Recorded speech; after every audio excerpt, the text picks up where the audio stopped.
Hello everyone and welcome. This is the All 12 Signs video series for Mercury in Virgo, specifically focusing on the retrograde that will happen at the end of the month. In this series, in each introduction, I've brought different themes around this retrograde, around Virgo, around Mercury. So in each one, there's a different theme to help you give more sort of understanding about what energies at play. This is kind of a big deal. We haven't had a Mercury retrograde in Virgo opposite Saturn for 30 years.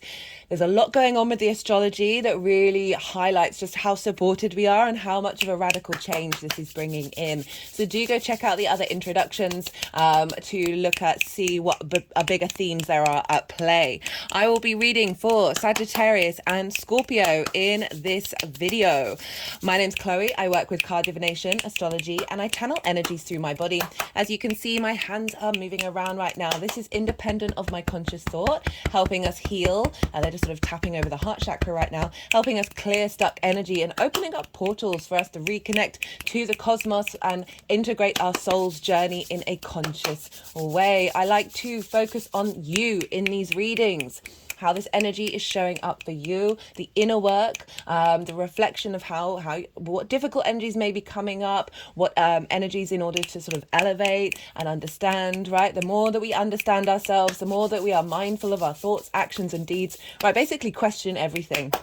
Okay, question the world around you, question the people around you, but most importantly, question yourself, right? The more we peel back those layers and really get to the roots of things, the trauma responses, the limiting beliefs, but under all of that is your soul, right? So the more that we integrate rather than shame, reject, abandon. I'm not a fan of cord cutting.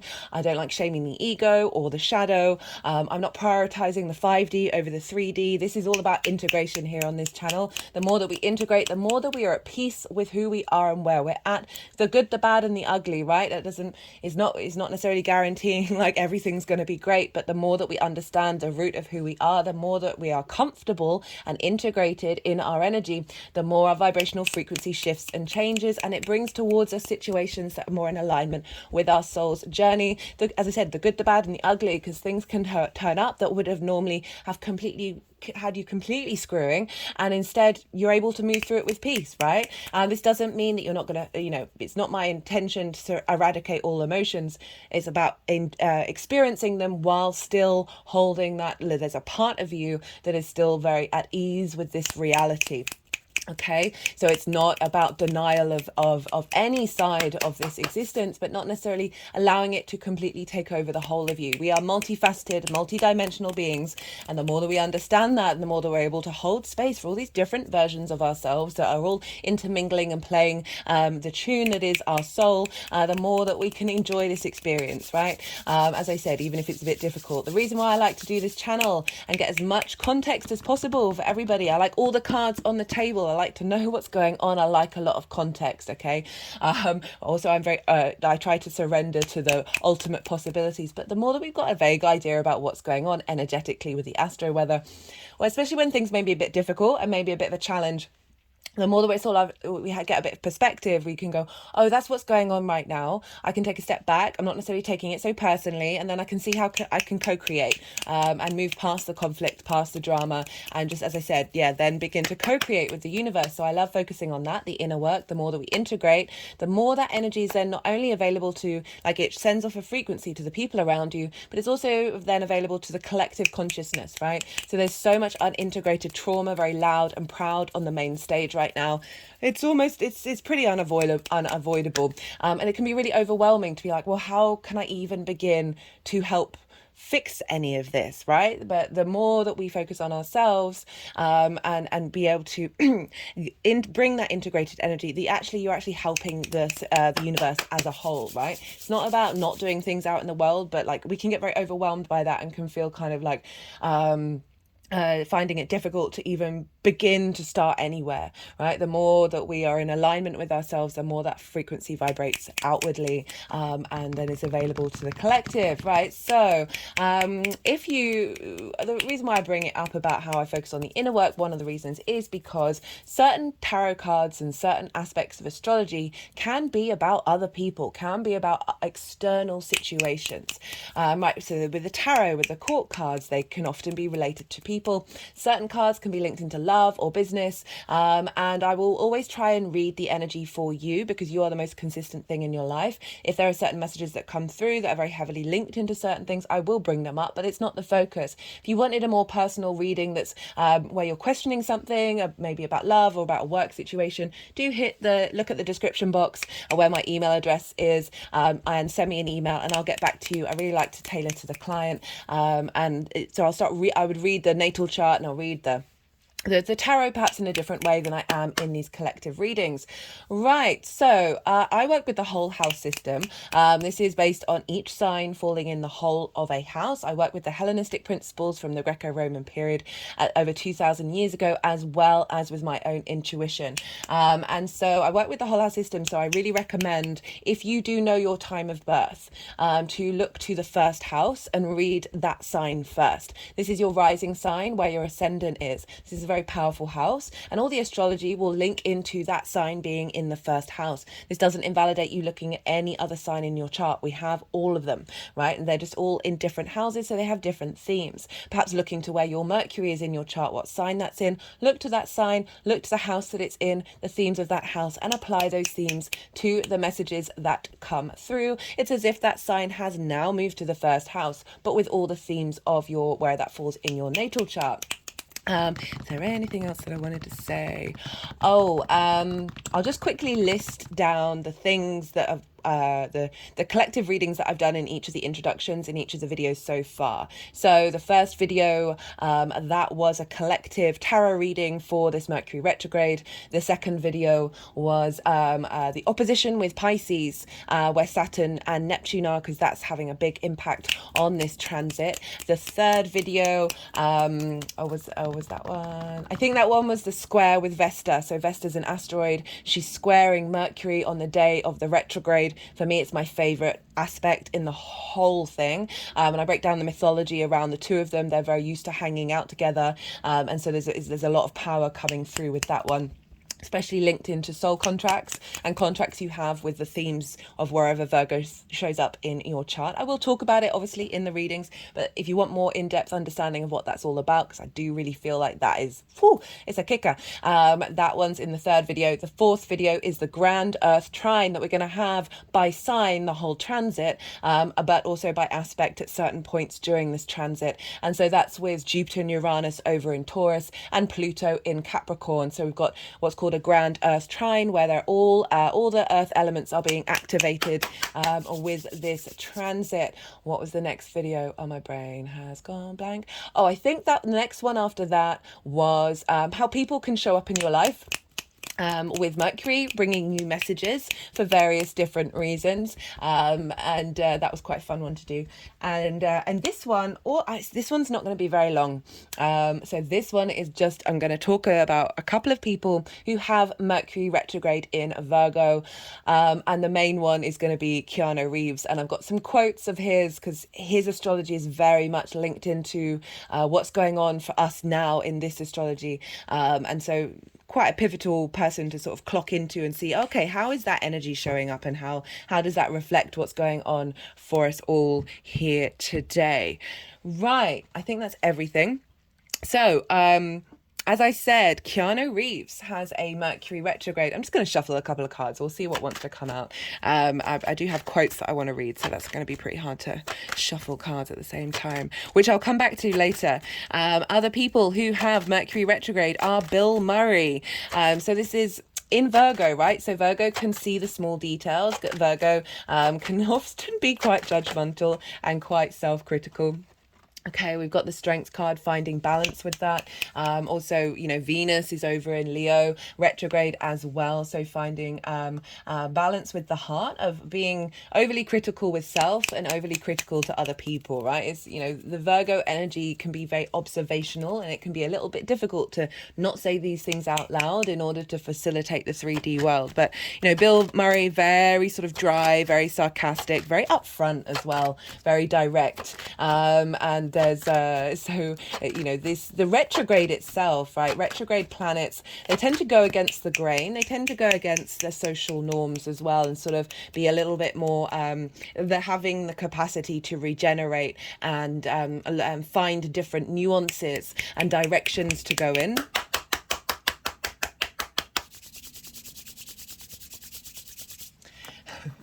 I've just got a Rolodex of, if you haven't seen Scrooged with Bill Murray, I do recommend it. It's an old movie, but it is a classic, as is Groundhog Day. Yeah, Bill Murray's obviously been quite a prominent figure and comedian in the movie industry for quite some time, and very dry, very sarcastic, very blunt, very direct and to the point, which is quite a strong Virgo energy. Madonna has Mercury retrograde, and she is constantly gone against the grain and reinvented herself, and being that sense of transformation of the retrograde, right? So this is when you know, planets go and they conjunct the sun, they get burnt up by the sun and transformed out the other side. And she's constantly reinvented herself over and over and over and over and over again in her life. And she's also a very direct woman. She's like, the way that she communicates is sort of very upfront and very straightforward. Alfred Hitchcock, who's a director, Psycho, The Birds, what other, A Rear View Window, a Northeast by North South. Well, lots and lots of movies that was very much, he did so many things in his films. He wasn't just a director, but he really focused on the small details. We often find the editors are very much linked into the Virgo energy, as well as like engineers, of being able to figure out the small details in order to create something. So Alfred Hitchcock had Mercury retrograde, and very much a very straightforward person up front, and wanting to okay, so a lot of his movies are very sort of suspense driven, but also very in relation to social dynamics as well. So Virgo, like bringing up fears linked into social dynamics, that Hitchcock is very much a part of. So we've just got the grief card. So the moving through an old way of engaging with the 3D world, right? And also, you know, the grief of that which is of focusing on the lack, focusing on that which isn't working, right? That which is no more.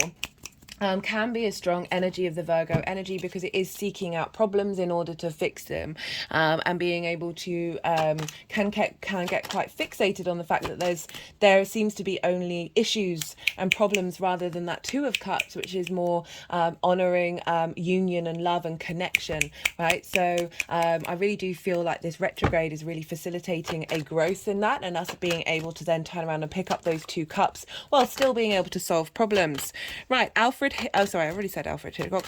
Amy Winehouse had a Mercury retrograde, you know, very well known for her music and her lyrics, and there is an element of self-criticism and self-judgment that is part of her makeup, but you know, as has inspired and in so many people in the world, and really she was against the grain of what was really popular at the time, you know, very much not the sort of pop figure, but became a pop sensation. D.H. Lawrence, who was an author, one of his most famous books was Lady Chatterley's Lover.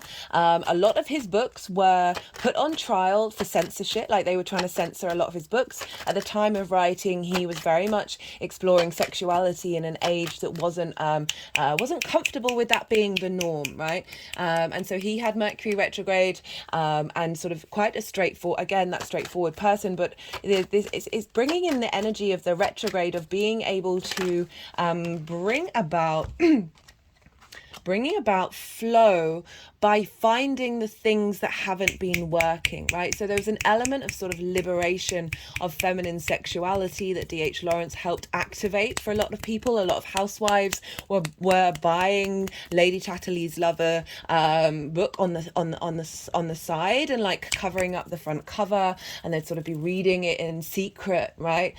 Because it was very much, a lot of his work is very much a sort of an attempt to empower the feminine, and sort of a revision of what was expected in times of like social engagement, you know, not just the housewife cooking the food when the husband came home, but someone who had the desire to express itself in an enjoyment and a sense of a pleasure in the 3D realm.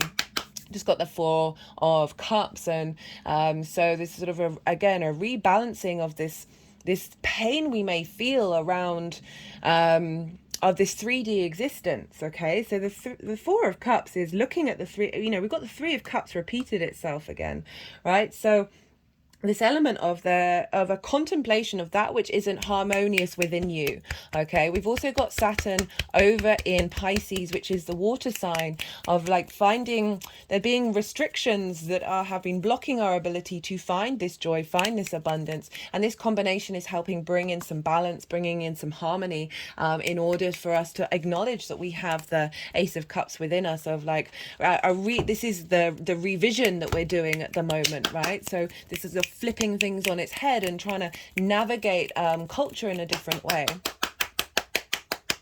That it's also acknowledged these are quite stuck energies, and with the retrograde is kind of like we can acknowledge that we have stuck energies within us, but it's about finding balance and being able to be in flow and be able to be mutable and changeable, and adapt to a newer way of engaging with the information that we find around us in the 3D world.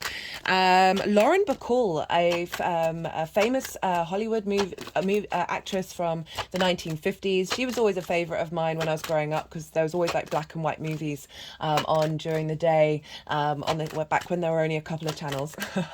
And she was a very sort of upfront in the way that she spoke. She's very direct, very upfront, very straightforward, very much getting to the point, quite curt in her delivery. Like there was an element of not necessarily leaning into wanting to people please as well, like just pointing out problems. Very strong energy that was different to what was going on in Hollywood at the time. So again, another person who shifted the perspective, right? Shifted our way of looking at something, and bringing so this is all about harmony, of acknowledging the animal, instinctive, emotional side of us, as well as the higher cognitive mind, and making sure that they're in balance rather than limiting one side or the other and not letting one side be seen. Retrogrades are very good at bringing things up and bringing depth and allowing nuances to come in. This card in particular was very much about this. With this retrograde, we are going to be finding the ability to work with complexity and nuances in order to find solutions to more quantum problems. But let's go back to Keanu, right? So his astrology is pretty wild.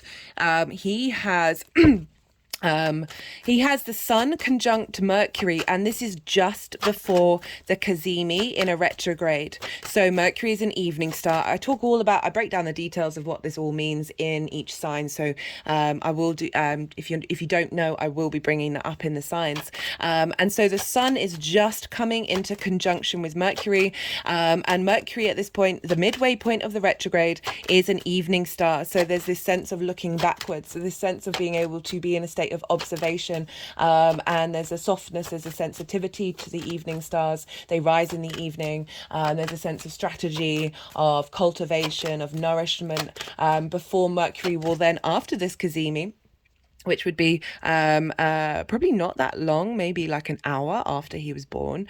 Let me just check that out.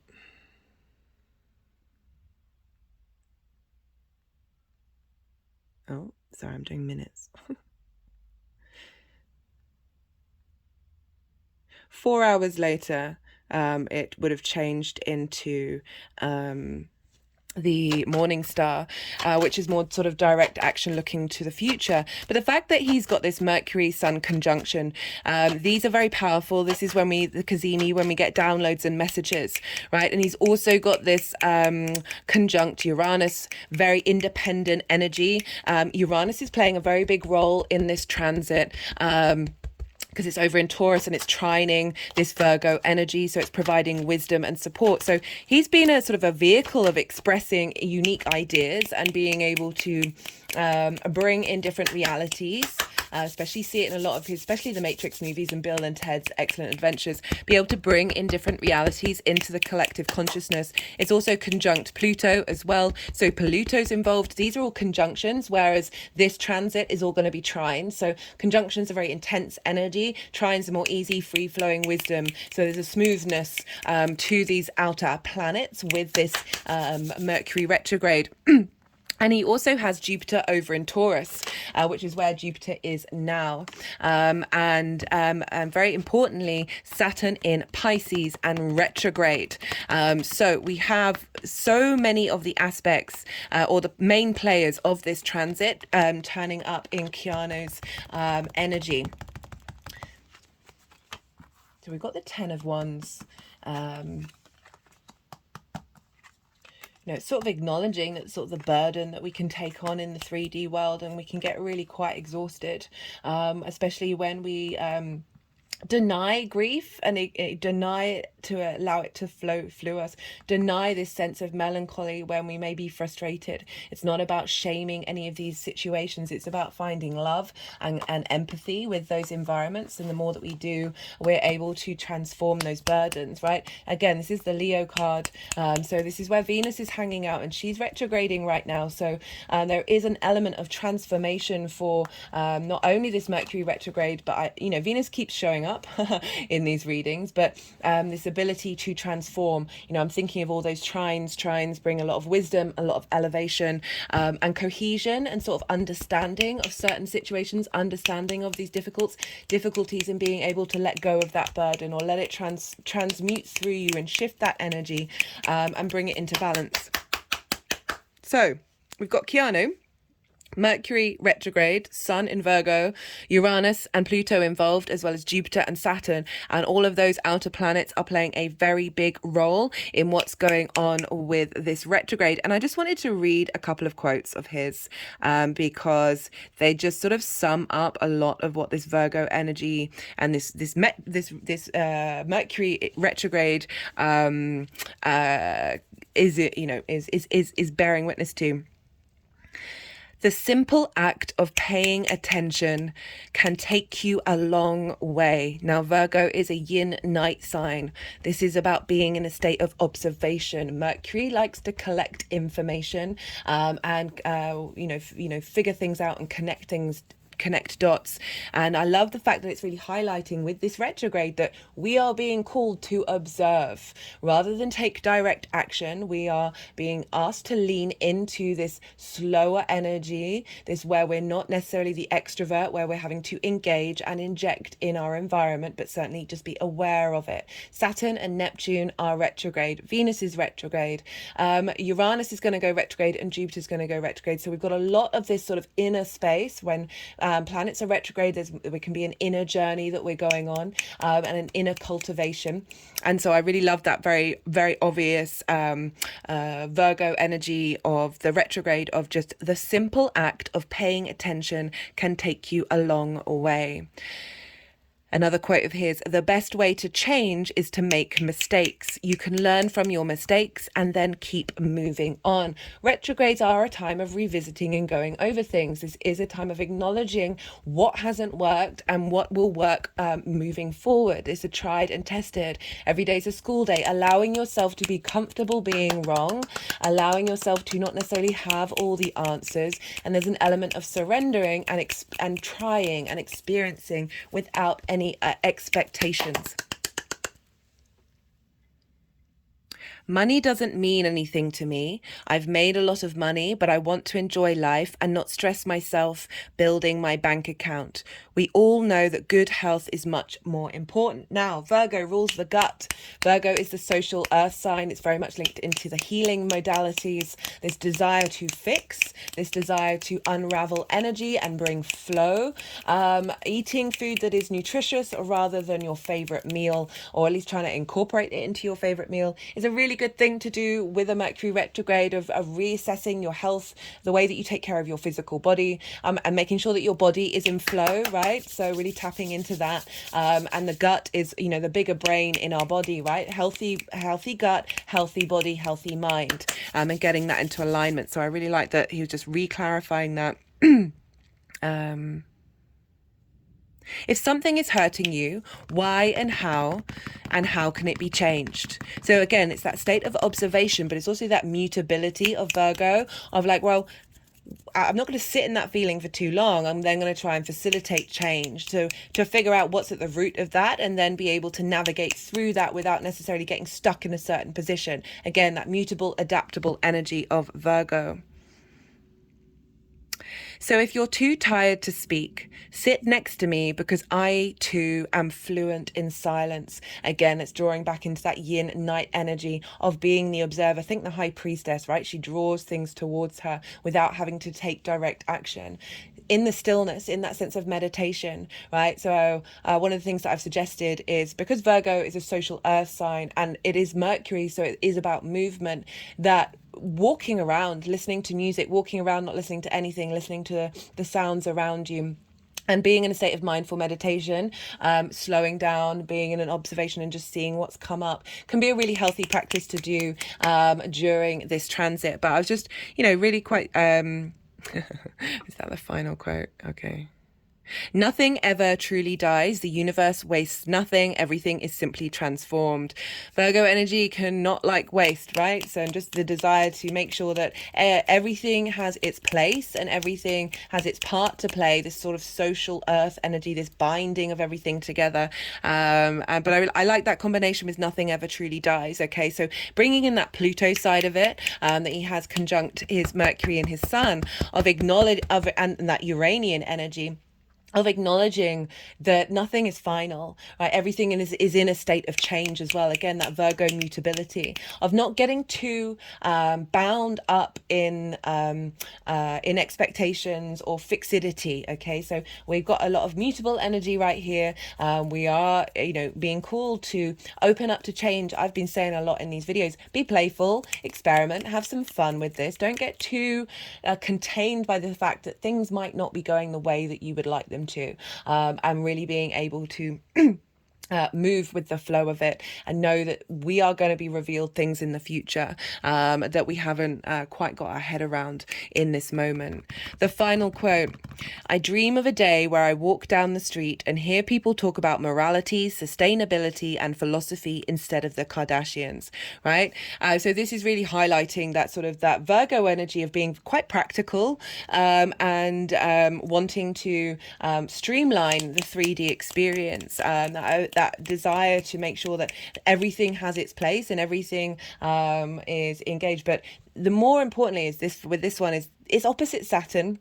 So we have this sense of integrity flowing through us during this retrograde, of responsibility, of duty, of acknowledging cause and effect, of wanting to put in the hard work, right? So we've got this element of morality and sustainability and philosophy, right? So Saturn over in Pisces, the sort of the bigger questions and the bigger emotional connections to bigger ideas, but wanting to facilitate that in the 3D realm, right? Of making sure that, we aren't wasteful, that we are responsible with what it is that we do. We are responsible with the way that we think and the way that we act in the world. And through that, I mean, he's got loads of quotes about love, but that's more, he's got a stellium in Cancer.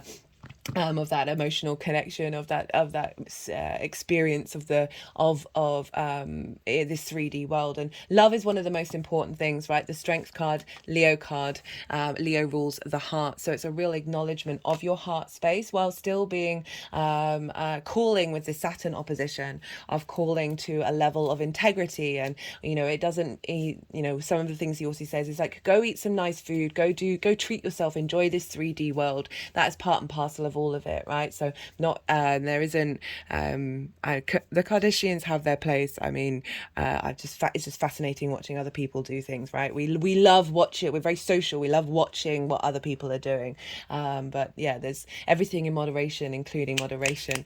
Okay, I'm gonna leave it at that. I hope that gave you a little bit of inspiration about what this energy is about and how to sit with it and just allow yourself to be still, allow yourself to have some silence, and allow yourself to make mistakes as well. And with this Saturn energy, it's unavoidable of like really trying to step into our integrity. I often find if we're not doing that with Saturn can come along and shake things up and like force you into a situation where you have to be, by being quite dramatic. So I always recommend with Saturn transits is just try and bring that energy into your day-to-day, and you kind of get in alignment. Okay, so I'm going to finish here. I'm reading for Sagittarius and Scorpio. The next video will be the final video, and I'm going to be talking about Mercury and the kind of things that you can do to honor Mercury during this transit. And so that will be the final video, and this series will be over. Right, be good to yourselves, be good to those around you, and most importantly, be well until we meet again. Sagittarius, Sagittarius rising. How you doing, Sagittarius? For those of you tapping into the Sagittarius energy and it doesn't fall in your first house, look to the house that it does fall in your natal chart. Look to the themes of that house, apply those themes to the messages that come through. It's as if that Sagittarius energy has now moved to the first house with all the themes of your natal, where it falls in your natal chart. Take what resonates, leave what doesn't. Regardless of whether this is your rising sign or not, Virgo energy squares Sagittarius energy. So this is where the Mercury retrograde is happening. Squares are an aspect of Mars. Oh, hello, Virgo. Oh, that's the first time the Hermit card has come out in the whole of this reading, which is quite surprising in the series. Right, so squares are an aspect of Mars. This can bring about conflict, drama, and frustration, winning at all costs. The reason why that is this is a 90-degree angle between two signs that have the same modality, right? So you're both mutable energy. You both think you know what you're doing, and that can weigh like butting heads and not willing to compromise. So that can show up. If it does, it's only helping you to learn, okay, what do I really care about? What conflict am I prepared to stick by? What drama do I need to let go of in my life? And if these things do happen, just bear in mind this is one version of the vibrational frequency of a square. For me, like, squares are a hard aspect. They can need a little more hurdles to jump through, take a little bit more effort, but the other side of that is friction. Without friction, we wouldn't understand this 3D linear time frame construct reality that we're very consciously aware of. So it's a high manifestation energy, because without that friction we wouldn't have the atoms rubbing against one another, and therefore we wouldn't have time or space. So in order to create in this 3D world, squares are very powerful.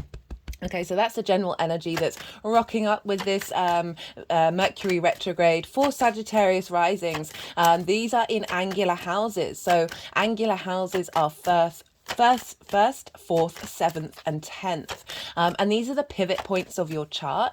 They form the foundational structure, this cross in your chart that then ripples out in the rest of your makeup, right? So these are very pivotal points. So when we have aspects and transits happening in these houses, this is when stuff starts to show up, right? This is instigating change, instigating movement. And for you, Sagittarius, you have this transit in your 10th house, right? So this is squaring your first house energy. The first house is how you embody your sun or your moon in your actions and your deeds, depending if you've got a day or a night chart. This is your body, your vitality, your appearance, and often how other people see you. So there's a lot of mutable energy going on right now, because you've also got Saturn over in your 4th, which I will talk about later on.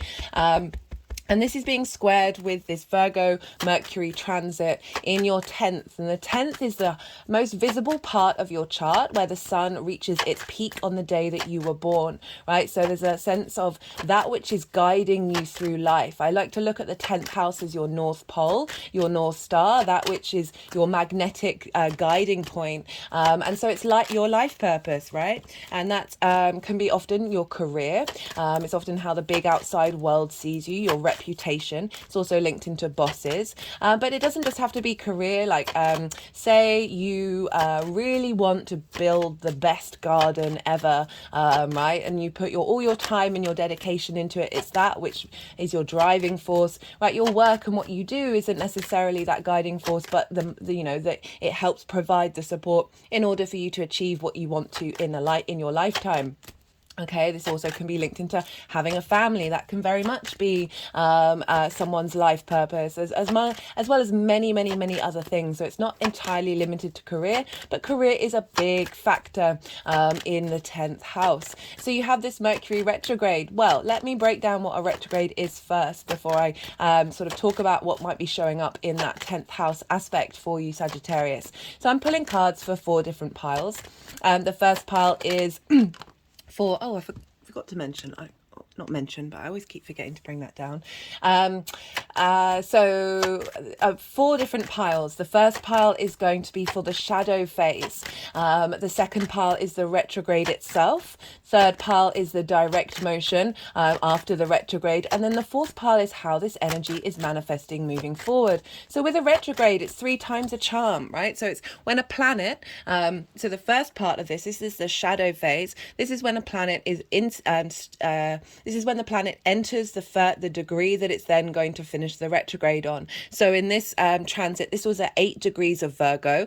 And so this is when the planet is going over the degrees. It's then going to retrograde. It's going to stop and it's going to slow down. When planets stop and slow down, this is very intense energy. So this is when it's going to station a retrograde. So now we've got the second motion of the planet looking like it's moving backward in the sky and going over old territory.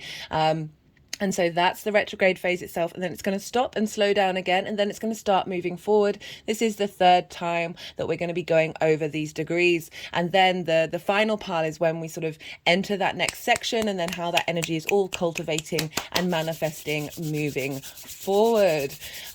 So retrogrades, as I said, this is a time of revision and revising. We're going over the same territory 3 times. So this is bringing depth, bringing a deeper understanding of this part of your chart, and really instigating new directions and new ways of engaging with things. Very sort of revolutionary energy, in the sense it's going against that which can be your normal way of doing things. It's breaking neural pathways and opening up new directions. And so the shadow phase, so that's going to be pile 1. We entered shadow on the 4th of September, and this is going to be going up to the 23rd of August, when the Mercury will then go retrograde. So often with the shadow phase, this is, you know, the unconscious space talking to you. This is the cosmos, that which is hidden from you, being made visible during this shadow phase. And often shadow periods can be louder than the retrograde itself. It all depends on your chart and what else is going on for you. And on the transit, I always often see it showing up in many different ways. But it can show up louder than the retrograde itself, so you might get some more disruptions, some more change of events happening during this period. But as I said, this is the shadow phase, so it's letting you know, it's giving you hints and clues about what this retrograde is going to mean for you in the long term, right? And so often when we're in a state of observation of what comes up, rather than getting a little bit frustrated or annoyed at what's going on, if there may be sort of things that you want to happen that don't happen, right? Bear in mind that this is a redirection of the planets, right? They're really helping redirect your soul's journey to what truly matters to you deep within you, right? Retrograde motions can be very much an inner journey. So that shadow phase, just, you know, be in a state of observation, see what's coming up, just bear witness to what's going on, and be playful with it, and don't let that energy hold you back too much, and just sort of enjoy the ride.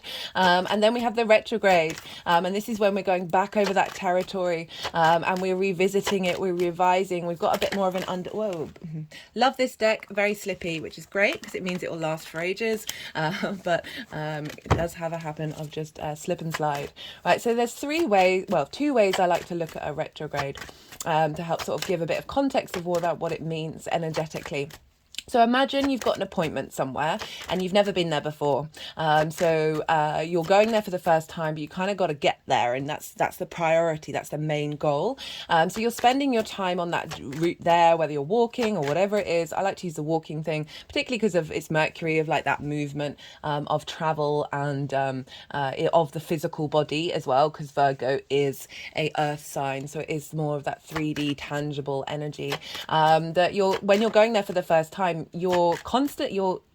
if it's a new environment, right, we're meaning making machines. So we're constantly absorbing all of the information around us on the subtle energetic level, as well as with all our senses, with our conscious mind. And so we're doing a lot of downloading, a lot of learning this route, right? And when it can often mean that journey feels like it's a lot longer than it actually is, because like we're overloaded with information, we're overstimulated with what's going on, because there's a lot of stuff showing up. And then and so you might be like looking at your maps and checking you've got the right route and double checking, and then you're focused on like the street signs and what turnings you need to make rather than anything else. So you're in this sort of download mode, but you're not quite able to relax because there's this sort of this intention that you're headed towards, right? And then you get there and then you walk home. Okay, so you've already gone over the route, so your senses aren't overloaded in the same way, and so you're then able to start to add on with the learning energy a bit more contemplation, right? You're able to sort of drift off and maybe look at the flowers that people have grown, look at a shop front that really sparks your attention, because you don't have that sort of urgency of needing to get somewhere at a certain time, but also like you've got a familiarity with something, so you're able to pick up the nuances, right, of what that all means to you and how you interact with that on a personal level. So that's the retrograde of where we're getting some more depth. We're revisiting things, we're allowing things to cultivate and sort of figure things out and explore, right? And really be able to tap into things on that individual level rather than the intention level, right?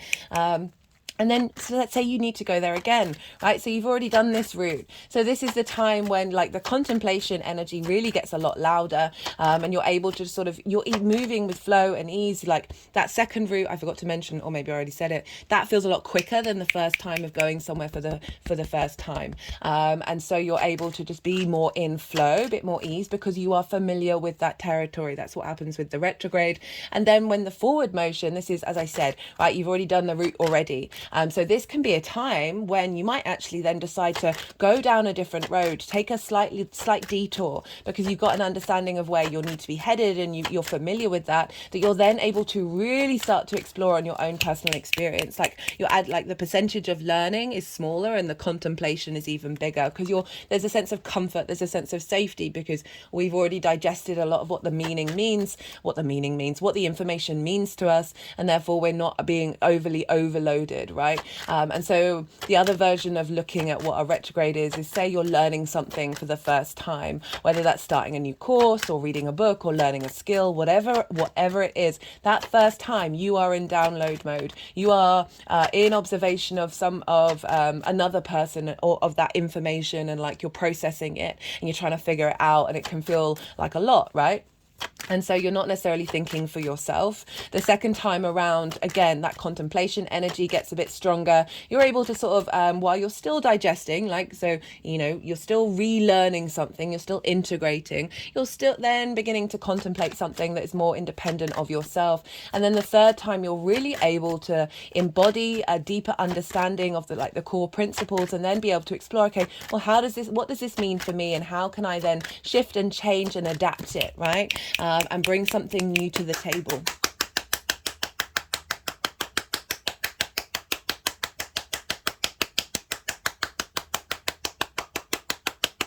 With retrograde planets, there is a sense of an inner space and an inner questioning. And often with people who have retrograde planets, they do not necessarily take everything that they receive from the outside world as fact, right? There's an element of contemplation and going over and bringing depth to something. It can, it's 3 times a charm, right? So sometimes with people who have retrograde natal planets, it can just take a little while to get that planet into full manifestation. It can bring up challenges and rerouting and things not necessarily going the way that you want them to, but through that journey, that exploration, you're then coming to more depth to the thing at the end of it, right? And what you present has a more long-term longevity to it, because there's a lot of yin-night energy with the retrograde of going inwards and being in a state of observation, and sort of a cultivation and going over the details and finding the nuances of things that may not have worked if you just had that direct motion. So direct motion is a wonderful thing. It's not me diminishing it, but highlighting that we need both of these things.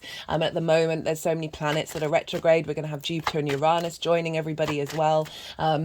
So we're really being called at this moment to go inward and to revise everything that we've already been learning over the last couple of years, right? It's a really big time of spending time just allowing yourself to breathe, allowing yourself to contemplate, and not necessarily needing that rush of direct action, which is a great motivational tool, and very, very positive, but also can mean that you miss out on things. So the retrograde is about, again, finding those small details and rerouting yourself, and also being revealed information that's actually actually going to help your life path, that life purpose, that soul journey integrate on a deeper level.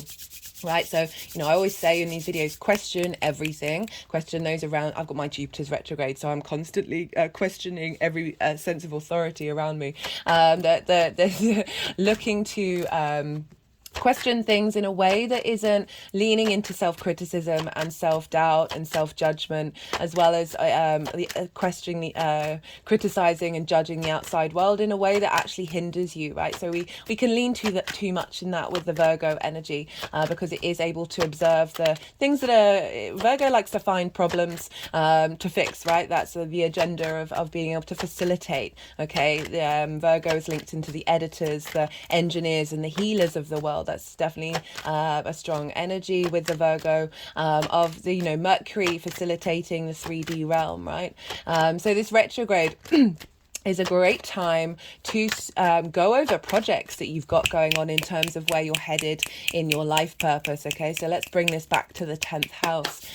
This is a great time to figuring out what's really going to work, what energy, how to unlock stuck energy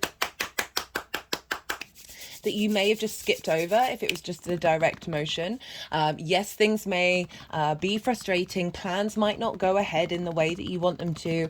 Things that you want may not happen, but do just bear in mind that this is part of a cycle where we are being rerouted. We are allowing ourselves this deeper contemplation to really, rather than go on impulse responses, of really finding some stillness and a sense of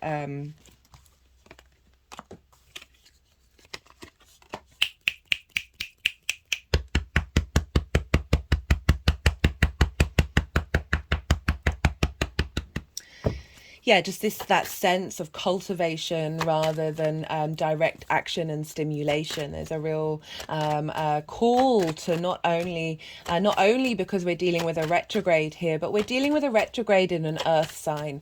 Now, earth and water are yin, night in nature, so there is that element of reflection. They are bound by gravity, so there's a weight there, there's a slowness there. It really is calling you to slow down and be in a state of observation, and the wisdom that you can find from that, rather than just making a direct movement forward and assumptions that you may have missed something by needing to be extrovert, right?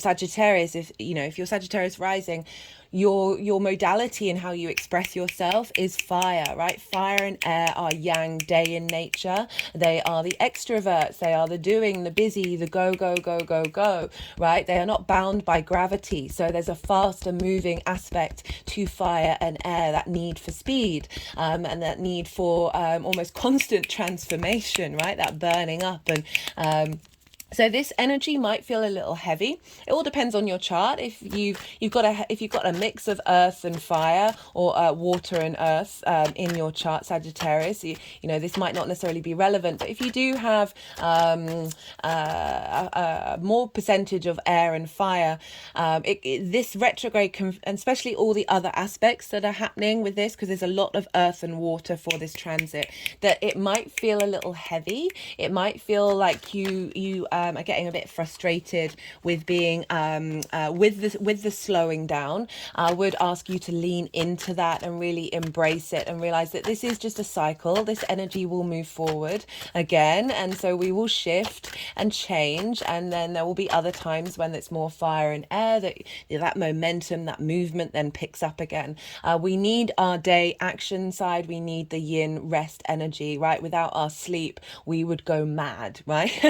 Without this time of decompressing and letting it all absorb within you, we miss things, and we get ourselves burnt out. So we're really being called to slow down with this retrograde and appreciate all the mishaps and all the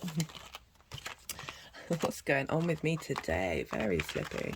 All the mishaps, mishaps with the tarot, all the mishaps, all the crossed wires, the miscommunications. There may be things that go missing in the mail. I often find with these retrograde missing elements is that usually so this has happened a few times, not just to me, but with other people, that thing that you've posted and doesn't turn up for like 3 weeks is actually going to turn up at the time that it needs to turn up, where you're actually going to get more meaning, more weight to it, more resonance. than if it turned up 3 days later. And right, it's happened so many times that it's incredibly quite fluky how the universe works, right? So the retrogrades are a great time of the universe to sort of recorrecting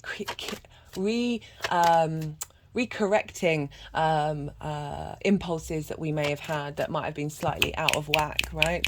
Make sure if you're sending important emails to check whether they've been received or not. There's a lot of understanding of why like not signing contracts around this time can be really significant, because with this, we're going over old territory. So if you're signing a contract and then we've got this retrograde, that if it's linked into whatever this contract is in terms of your chart, because it might be something completely separate, that you might miss something that actually is going to serve you more if we revisit and we go over it and we take our time, right?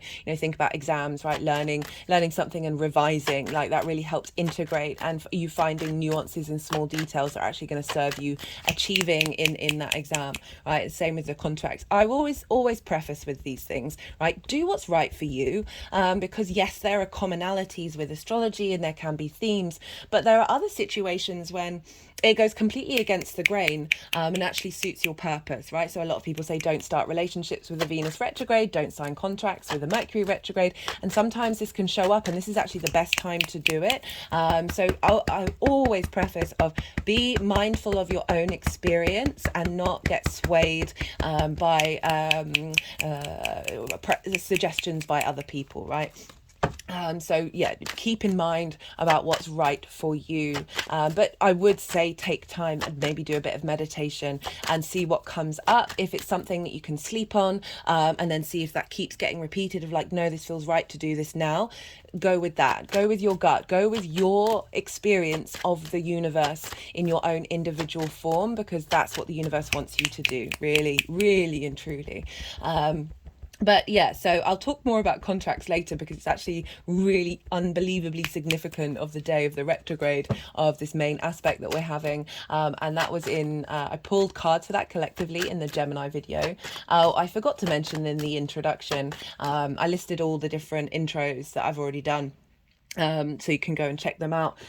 But in the Leo reading, right, so this is a road opener candle. Road openers, Mercury's very much about flow. And I've been using it since the first Mercury transit that I've done on this channel.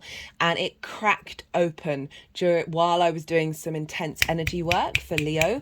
And the channeling afterwards very much felt like a collective message. So whether you want to go and listen to that, totally up to you. But I do want to at least let everybody know that happened. And so admittedly, right, the wick had got really far close to the edge of the glass, so of course that was going to heat up and crack open at some point.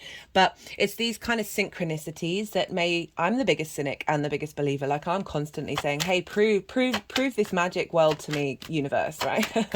that wick had been by the side for a really, really long time, like for a lot of the readings that I've been doing, and it cracked just at a very pivotal moment of doing energy work. So it really highlights the nuances of the energy tapestry that we are in, and how there's a lot going on that we have no idea about, and it's very complex. It's also incredibly simple, but it's both of those things at once. Paradoxes, that's what we're here for. The timing of it was really quite on point. And it just it helps you acknowledge that synchronicities that happen, particularly with Mercury, right? So with this retrograde, we're going back and forth. Messages are coming from us from all different types of angles, right? In ways that are going against the grain of what we would normally expect. And the acknowledgement of the pathway of that candle and the use of it, of like all these different energies coming together. Yes, there was a logical reason why that cracked open, but the timing of it, not so much. And it's this utilization of this 3D universe that a lot of other unseen energy is playing with in order to create these little moments in time where it's acknowledging, there's co-creation going on, and and there are certain moments that, I mean, free will, I struggle to find it, but that's definitely an open question, that I just wanted to bring that in. And also that there may be things that happen during this retrograde of messages coming up that help you just question reality. and be like, why, what, how, and like think about what's going on with your thoughts at the time when these things happen. These are great clues from Mercury. Mercury is the way that we move through the world, the way that we collect information. What sort of information do we want to collect, and how do we use that? Okay, how do we bring that all together? So right, let's go back to the 10th house. This is your career, your life purpose, how the big outside world sees you. This is your reputation, right? So a re-understanding, a depth, building a depth of how you understand how to work with your life purpose, whether you know it or not. This is either an elevation of something that you already know, a redirection of something that you thought you knew and adding something different to it, as well as bringing in a new possibility of where you're headed and what you're doing. As I said, great time to work on a project that, you know, you're all brainstorming, you're all revisiting and finding the nuances of something. Really great time. And so this is, how do you facilitate your life purpose in the 3D world? Virgo is very good at finding problems and being in a state of observation of them. I've been, something that came to mind during one of the readings that I've never brought up before is I've got a Virgo sun.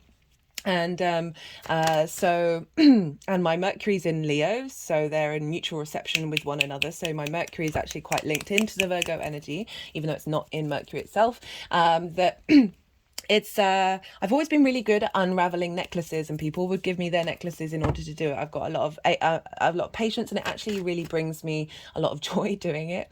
And I've always talked about how I'm not a fan of cord cutting. I'm not a fan of rejecting and shaming energy and banishing it, because, you know, energy just transforms. It's not you can't just banish something. It's like, that's quite short-sighted, because I feel like when we banish something, it's just going to come back louder, and kind of sort of like want to show itself, because it's like, hey, you rejected me, now I'm here and I'm even louder.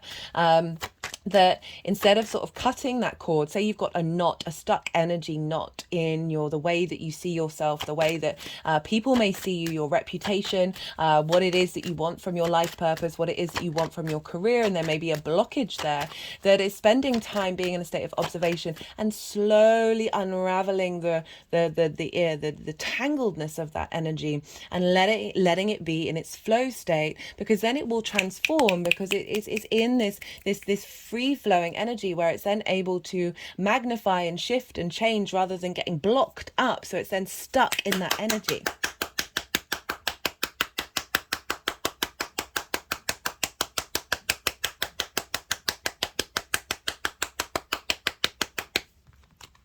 So a really great time to sort of sit with these things and not hide from them, and just allow that energy to speak its truth to you, and then see how you can have a conversation with it and unravel it. Maybe meditation on stuck energy that you have within your energetic field, that you may feel, if there are blockages around you being able to connect to your life purpose, you being able to connect to this thing of being able to transform and facilitate in the 3D world, and just allow that to move within you, right? But as I said, Virgo is incredibly observational and can often see things that others can't. And this is because, as I said, it's an earth sign, right? It's earth ruled by Mercury. Mercury wants movement. Mercury wants flow. It's the fastest planet in the solar system. And it wants to share messages, share information, and like, you know, struggles with a roadblock. It's just kind of like, no, this needs to be in flow. So the earth energy, rather than the sort of the air energy of Gemini, which enjoys the pleasure of collecting and sharing information for like in a very playful way, it's very fast moving. There's a heaviness with earth, there's a practicality, and so there's a desire to bring flow into the 3D world by fixing things and unraveling energy and allowing things to then blossom in that space, right? And facilitate that expression. So but with that observational skills that Virgo can have, and you having this in your 10th house of what's guiding you and what your career is, so potentially like very much being able to find problems, being able to facilitate those and navigate them and express them in a way that is creating flow, that this can lead to over judgment and criticism, because simply by the fact that it's sort of the modus operandi is to figure out problems, right? And so that can also also turn inward, perhaps maybe self-critical and judgmental about not necessarily achieving what it is that you feel like you really want to achieve, and shame can come in with that judgment, and that can get really, really exaggerated, right? All the signs have their own issues and their own exaggerations that we want to find and be mindful with, and acknowledge that oh, the light just went out. Let me just pause. Quite enjoyed the fact that the light went out, sort of acknowledging a shift and change of that dynamic. They're just clicking around my third eye. It's definitely been the messages that I've been getting through with this transit, and also my lights have been playing up since this Mercury had entered shadow. So there is that side of like things going wrong, electronics not quite working, just being little, those roadblocks, right? There's sort of like the slowing down, the Mercury's in the space where there's going to be slowing down. It's going to go against what it's used to doing, of that fast movement momentum. So just laugh, I would say laugh, right? One of the main cards that came up in the oracle reading, the general oracle reading, was the comic of like really being able to find laughter in this, and that's linking back into the judgment and the self-criticism that we can have. As I said, if you do have blocks around, you know, achieving what it is that you want to achieve, find a sense of laughter, find some peace, find some grace with yourself, and just like basically just this element of perfection that Virgo can have, right? So the fact that you can see the problems, you can see the difficulties, you have an understanding of what is the other side of those difficulties, so the end result, okay, and like where those blockages are, and that might feel uncomfortable bearing witness to them, and so it's like wanting to strive for that perfection. We have a quite twisted idea of what perfection is. I totally get it. I totally understand that ideal of perfection. But one of the things that I've been channeling, especially it was with Venus in Pisces, which is obviously opposite Virgo, which is every moment is truly divine, right? And that can be a really difficult thing to get our heads around, especially when with that Virgo energy is it's got a critical eye. So it's got a high bar, it's got preferences, right? It's got an ideal of how it wants things to be. And if it's not that, that's when the judgment and the self-criticism to come in. And very funnily, Venus opposite in the sign of Pisces is really calling to lean into the fact that in this moment it is divine. The good, the bad, and the ugly, every part of the universe and every expression of it comes from that creator energy, and therefore in and of itself it is perfect. Without one of the quotes from Keanu Reeves was, well, without mistakes we wouldn't be able to learn, we wouldn't be able to grow, and finding comfort in that rather than shame, of moving away from that perfection energy, and in fact utilizing and breaking forth in a new and innovative way of engaging with that observational energy that doesn't pull you down, that doesn't restrict your ability to keep this mutable energy going, right, constantly in a state of motion and state of change. And really being able to open up to the healing process of Virgo, and heal, and perhaps that's something in your life purpose of being able to heal and help others socially.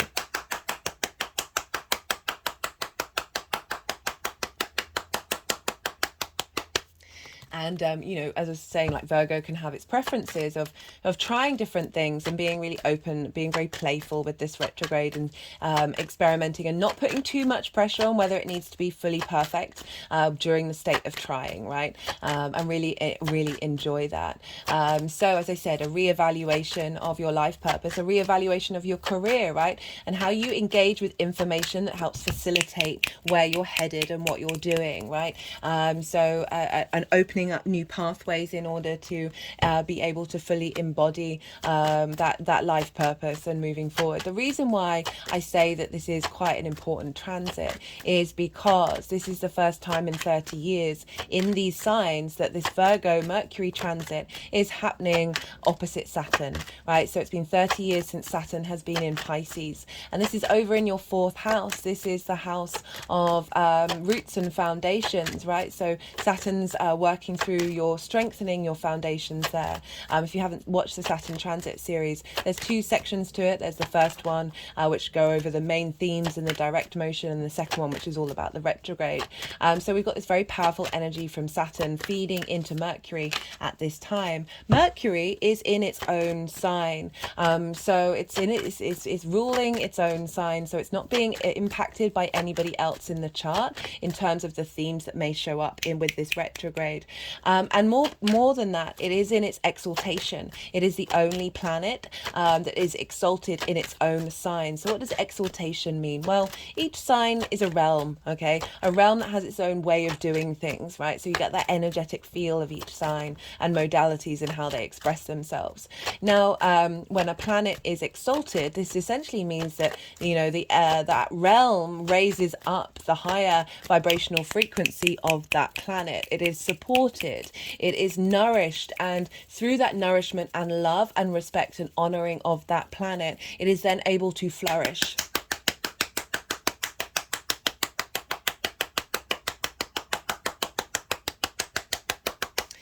So yeah, Mercury is in a very, very strong position, and it's at the top of your chart. So a very, very powerful transit for you to have with everything else that's going on as well. Like, I absolutely love what's going on. Also, this is the first time in the last couple of years that Mercury is fully retrograding only in Virgo. Other times it's either involved Libra or Leo, right? So we are in this Virgo energy, and it's squaring you how you embody yourself. So this reassessment and this reevaluation of how we understand the information that we collect, and then how do we practically put that into use, which is the Virgo energy, is facilitating your reassessment and re-understanding of how you manifest this in the world through your actions and your deeds, right? So how do you bring this life purpose into being, right? Into your vitality.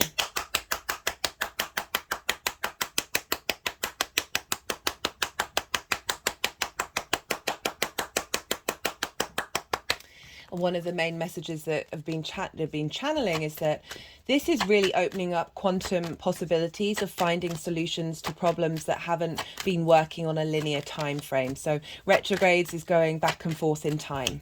Okay, and so with a lot of the other aspects, we're bringing in the outer planets that sort of represent more galactic quantum energy, and they are all feeding information into Virgo, into the Mercury and Virgo energy of like sorry, the Virgo in me just paused and was just like, in my head, I was like, how many times am I going to say the word energy in one reading? God, if it was turned into a drinking game, we would all be absolutely hammered. That this what's going on with this retrograde is bringing magic into the 3D and how to utilize that, and that is particularly because it's the opposition with Saturn where and Neptune over in Pisces in your 4th house. So there's a real opening up of new ways of being able to solve problems from a quantum level, rather than this current structure that we're in, that we're actually quite blocked with. And we're sometimes not able to think outside of the reality that we're in order to facilitate this current dimension.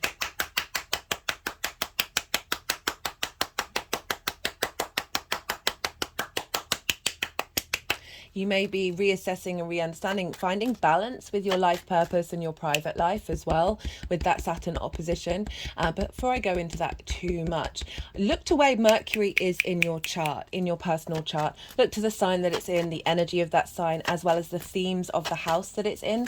And so this is going to be adding on a flavor of how this Mercury retrograde shows up, that it's the same Mercury in your chart as it is in the transit. And so the influence of Mercury is being activated with this transit, and so activating your Mercury in your chart, which is then going to bring up themes and like a deeper understanding of how this is affecting you personally. And so yeah, that will just add on more nuances of what's showing up for you during this retrograde. Right, well, I am going to now start breaking down the aspects and the dates that are linked into this retrograde with Mercury. And so when I finish this series, I mean, I might have time to do it today. I will be listing all of these aspects with all the dates and all the degrees and all the planets and what's going on for you to go and check out, because there's going to be a lot of information, which I am very aware of, but I like to provide context, right? I like to give everything that we can within reason.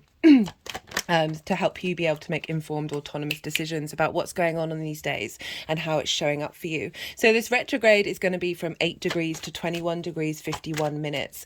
So it might be good to sort of check out what you've got in Virgo, if you have anything around those degrees. Also with your Sagittarius energy, whether it's squaring by aspect. Just in general, this retrograde can affect absolutely every part of your chart. You get a little bit of a bigger hit when you've got it by degree, but by sign is still very, very relevant. So even if you've got nothing in your 10th house, some of you that may be the case, with the whole house system, that's why I like using it. It means like your MC is more flexible. So the MC isn't always in the 10th house. So some of you might not have it in there, and there might be nothing there. It doesn't mean that energy isn't strong in your chart. It just, it's not necessarily getting colored by any other part of any other planet. So, right, let's kick off with the 4th of August. So this was the day Mercury went into shadow. So this is when it went into 8 degrees of Virgo, and this is activating the unconscious shadow side of the retrograde, where we get clues and hints about what's going on. As I said, sometimes can be louder than the retrograde itself. It might be a good idea to go back and look at what was going on the 4th of August. It happened very early here in the UK, so it might be for those of you who are in the Americas to it might have kick-started on the 3rd. And so yeah, looking at the evening of the 3rd, but the 4th in general. So this is when Mercury was in shadow. On that day I got a headache and my throat started getting really tickly. Sometimes you can get physical effects to the transits, and I don't get headaches very often at all. And knowing that it was the shadow, I was kind of like, okay, so this is a rejigging of the mind and the way that I communicate on a physical level in order to catch up with the downloads that are happening. I'm just tapping around my head now. That downloads are happening in this transit. Obviously it's all going to be very subjective to your own experience. You might not have noticed anything at all, and that doesn't invalidate the experience. Sometimes there have been transits where nothing's shown up, and you're kind of like, well, I thought that was going to be something, but actually it's really happening on a subtle energetic level in the unconscious mind that is going to have still just as much of an impact later on in the transit. Another day to check is when Mercury entered Virgo, and this was on the 28th of July. So this was about a couple of days before the shadow phase. And often when planets enter a sign, it's like, so remember the realms? It's like, imagine an ambassador or a representative of the prime minister of somebody is turning up in a country, and they sort of say hello, and they sort of lay out their intentions of the visit. Okay. So whenever planets enter a sign, it can be really loud. They can be like basically like declaring everything that's going to happen in that transit, not in detail, but certainly like give you some clues about what's happened. So that might be the case with the 28th of July. Again, if it didn't happen, it's not invalidating the experience. Astrology can show up in numerous different ways, but like Mercury isn't an ambassador. Mercury isn't a ruler of another of Mercury is the ruler of Virgo. So essentially it's like the ruler rocking up and saying, hey everybody, this is the plan, everyone get in line, everyone get on board. So it's sort of activating and letting all those degrees know what the agenda is on an unconscious level of how to facilitate and work through that. And so that's a great time to sort of check out what was going on the 28th of July or the days around that.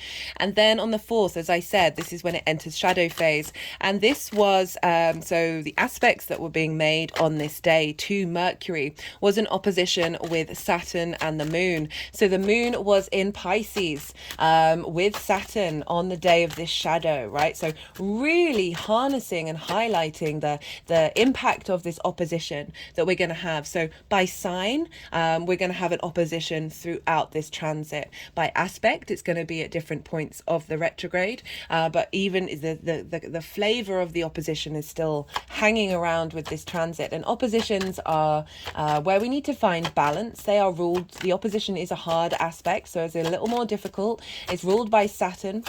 Saturn wants us to be integral with ourselves and integral with other people. I'm getting balance of that, as well as sort of potentially bringing up isolation and separation and a sense of withdrawal from the fourth house that you have, where Pisces is, and the fourth house is roots, foundations. It's your ancestors, your lineage, your past lives, the parental figures, the roof over your head, and your private life. It's the darkest part of the chart, right? So the 10th house is the brightest part of the chart, where the sun is at its peak on the day that you were born, and the fourth house is that darkest part. It's a very intimate part of who you are. It's your foundational space, and so we've got this opposition. So Saturn may be with oppositions. It's really about finding balance between the two things. So often with oppositions, we find that we may seesaw from one side to the other. So you may seesaw from your career, your life purpose, to your home and your private life. And oppositions are really asking to find balance between the two of them, allow both of those energies to exist and co-create with one another and be in harmony with one another and support one another rather than drain one side. And so when we've got like a heavy transit in on one end of the scale, it's always going to be asking you to try and cultivate some time and carve out some time in the other part of your chart in order to rebalance it and get to the middle where spirit is, right? So I've been using this ring that I wear as sort of like I put on years ago as a honoring of connection to commitment to the universe.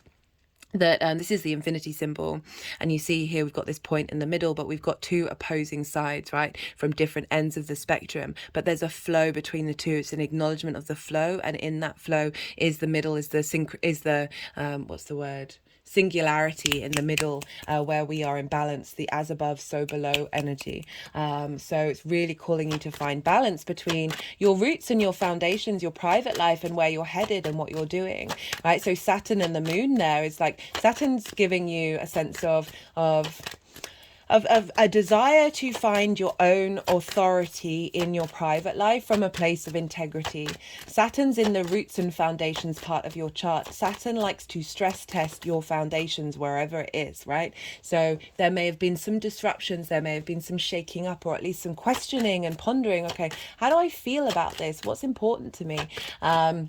And so just bear that in mind, that with that that energy there is an element of perhaps in your private life there's being other people who are calling to are questioning your authority in the roots and foundations of who you are.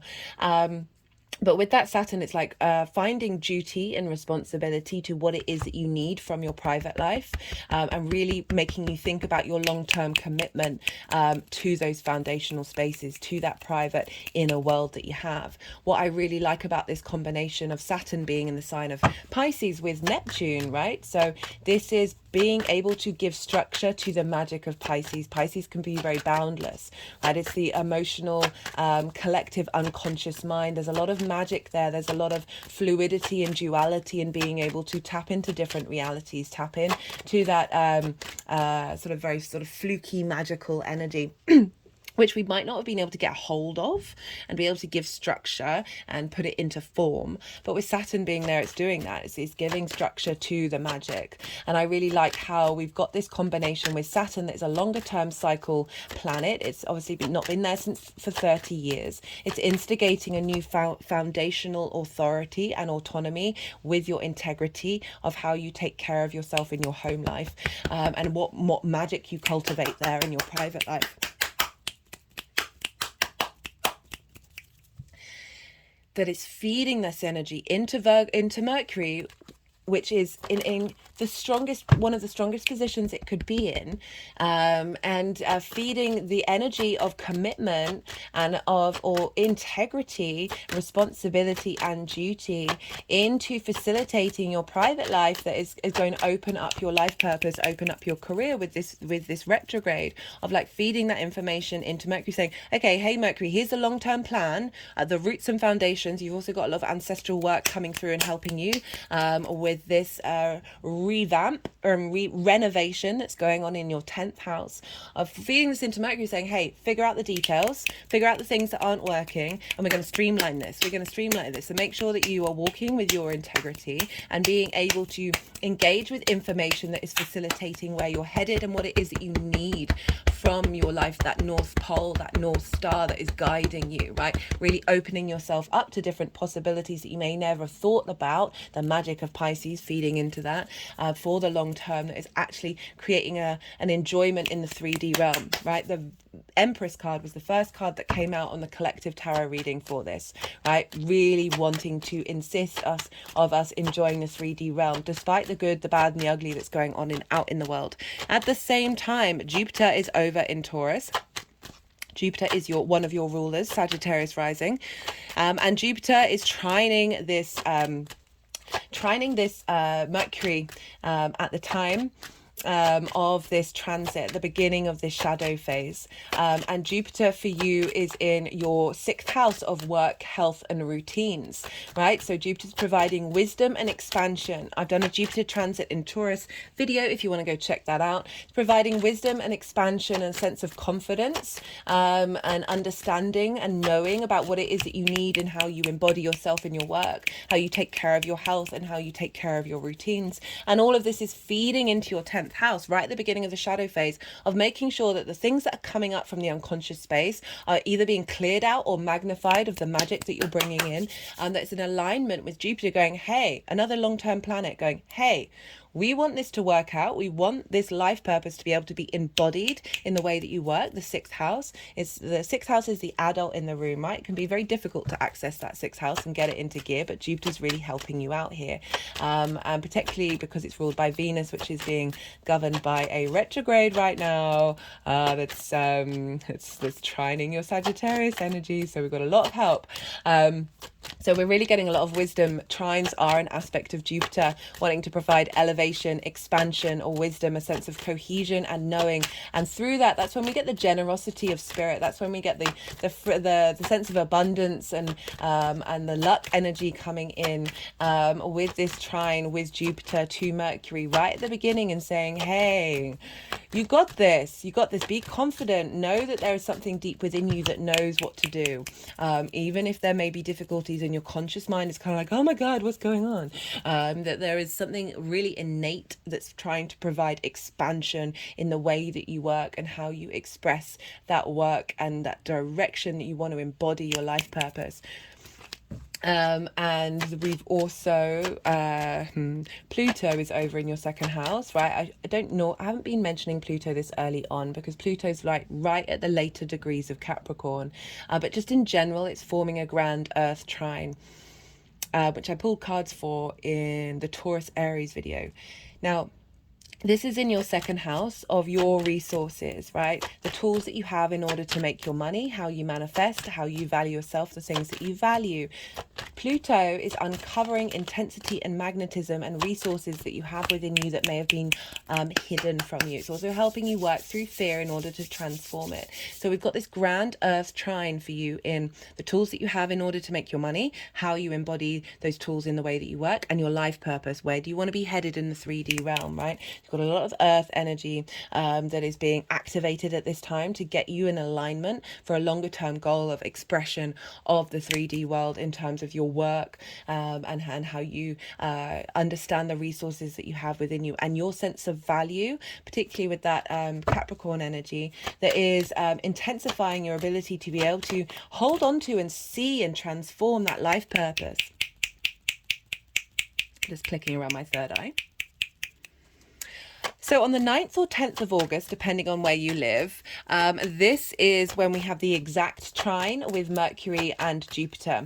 So Mercury was leading up to the trine in that initial shadow phase. Now on the 9th or 10th of August, this is getting activated.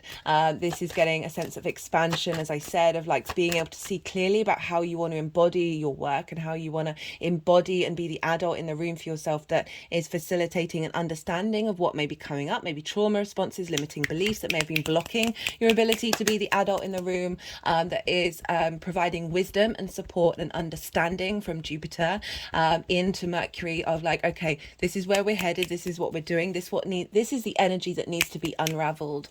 Okay, they're just moving around my gut, and the gut is ruled by Mercury, ruled by Virgo. So healthy gut, healthy body, healthy mind, right? So that helps us get in touch with our intuition when our gut is in. It sends more information to the brain than the brain does to the gut. So it's the bigger brain. And so it really helps guide us. Think about gut instinct, which is very much that Virgo space. So we're getting wisdom and support of how to embody that in our physical bodies, Taurus energy, and find pleasure in that as well, and find joy in that, in this direction of where you're headed with your life purpose. So on the 16th of August, this is the new moon in Leo. This will be the next transit video series that I do, and I will be pulling cards for each of the 12 signs and be breaking down the astrology of this in more detail. But this one is quite electric. We've got a square to Uranus, which I'm loving. But we also have on this day, the reason why I'm bringing it up is because Mars is in Virgo at the moment, right? So we're getting the motivation and drive to take action around where you're headed, what you're doing, right? How are you building on this? How are you facilitating through the actions that you're doing in order to create in this world? And it's trine on this day. It's trine Uranus. So Uranus is also with Jupiter over in Taurus, of how you embody your work from a very individual space, being comfortable, being able to honor your individual experience in the way that you work and the way that you navigate your health and your routines, coming up with unique and different ideas that go against the grain and linked into health and linked into routines in the way that you work. And so that's all feeding into Mars, about the motivation and drive that you have in order to utilize those skills and those tools that you're building in the 6th house into the 10th of this retrograde, at the beginning of this new moon. And so Mars is being ruled by Mercury, and so that energy of this retrograde of we are revamping here, we are revising here. You might notice in the actions that you're taking that are going to give some clues about what this retrograde is all about.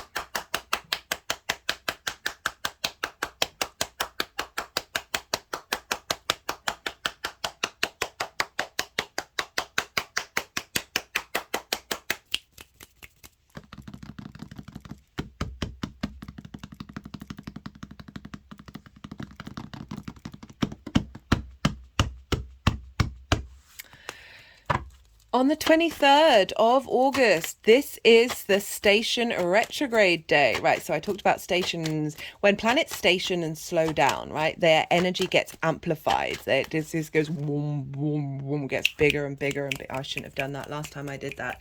Oh, they're now making me go backwards. Spine back, just had a spine click. Oh, release some energetic tension in the spine.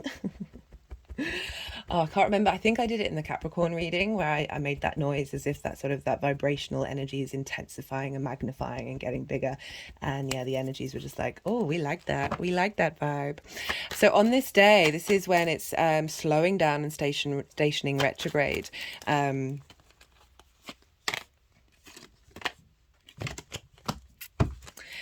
This is the sun. Before Mercury does this, the sun has entered Virgo on this day. So we've got the sun 0 degrees of Virgo, very potent sun energy, heralding everything that the sun is going to do in Virgo.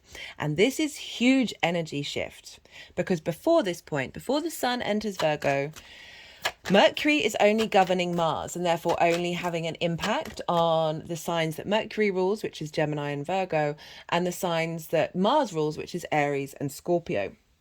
Now, the moment the sun moves into Virgo, the whole chart is now being governed by Mercury. I'll explain why. So, this means every area of your chart is on the day of the retrograde is being influenced.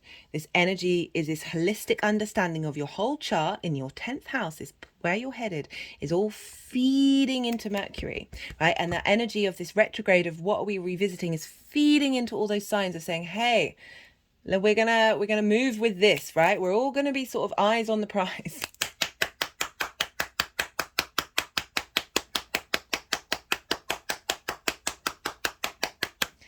And let's go through the energy transfer. Okay, so Pluto's in Capricorn, which is ruled by Saturn. So whatever's going on with the ruler of a sign is impacting the signs that it rules. So what's going on with Saturn is impacting Pluto. Saturn is with Neptune in Pisces, which traditionally is ruled by Jupiter. So Jupiter is in the sign of Taurus with Uranus, which is ruled by Venus. Venus is over in Leo, which is ruled by the Sun, and Mars is still in Virgo. And so the Sun rules Venus, and the Sun is in Mercury in Virgo, which is ruled by Mercury. So all of the links all the way around the circle are all coming straight back to Virgo. The only time that Mercury won't be ruling everything in the chart, the asteroids, the planets, your aspects, is when the moon is in Cancer. Because even when Mars then moves into Libra, it's going to be governed by Venus, which is being governed by the Sun. So it's the only time that there's going to be an independent party is when the moon is going to be in Cancer. So the whole chart is being governed by this retrograde. This is why this is huge, right? So it's not only the 30-year cycle with Saturn, but also the fact that the whole chart on the day of the retrograde, guys. So when energy station retrograde, there's a big energy boost, right? So this is being imprinted into the retrograde. I've been using the example of when Saturn went retrograde because that was the last planet. Actually, that's not true. Venus went retrograde as well, and that was all linked into the Barbie movies. So there's that. But with the Saturn one, that was kind of really loud. So Saturn's in Pisces. This is the ocean. And Saturn's all about due diligence and acknowledging cause and effect and being integral. And that's the time when the submarine imploded in the ocean because they hadn't done the checks and balances that they were told, a year beforehand, a year and a half beforehand. And so this was Saturn saying, hey, if you're going to mess around in the ocean, stuff's going to go wrong if you are not walking with integrity, if you are not doing your due diligence, if you are not dutiful and responsible to the actions that you take. Like, it's Saturn in a nutshell, right? This is why I always say with clients, work with Saturn. Work with Saturn in advance of whenever it's shifting signs, because the more that you sort of preempt it, the less it's going to potentially shake up your whole entire life. So that was a very literal and figurative metaphor for us making sure that we are aware that wherever Pisces falls in our chart, to be in alignment with our own integrity and to put in the hard work, even if it's difficult, right? So that's a very loud energy on the day of the station, right? So we're going to have this very loud mercurial energy that's going to show up. I'm fascinated to see how that's going to show up on the main stage of just before on the day of the retrograde, of like, what are we going to go over? What are we going to revisit? Where we need to be more mindful and be in a state of observation and facilitate unblocked energy, right? What hasn't been working? What hasn't been working in order for us to transmute that and find new solutions to those problems? There's a lot going on this day, and I'm going to talk about all of it. So I do appreciate it's a lot of information. These will all be written down in the description box. I'm going to really aim to do that today because I really should have done it at the beginning of the transit, but there's been a lot going on. Right, so my favorite aspect is happening on this day. And as I said, that's in the Gemini video introduction where I talk about this aspect in way more detail. This is with Vesta, which is an asteroid. And Vesta is over in Gemini, the other sign ruled by Mercury. So she's being influenced by Mercury. And Vesta represents devotion. She represents the inner space. She represents a sense of sanctity, a sense of putting in the hard work, the due diligence, the daily devotion to self, and that inner flame that you have within you. Okay, so wherever she is, you might find yourself just being a bit more in a state of devotion to what it is that you're doing in that area of your chart. For you, Gemini is in your 7th house of one-to-one relationships. Okay, so this is business partners, one-to-one clients, intimate friends, more longer-term committed relationships showing up.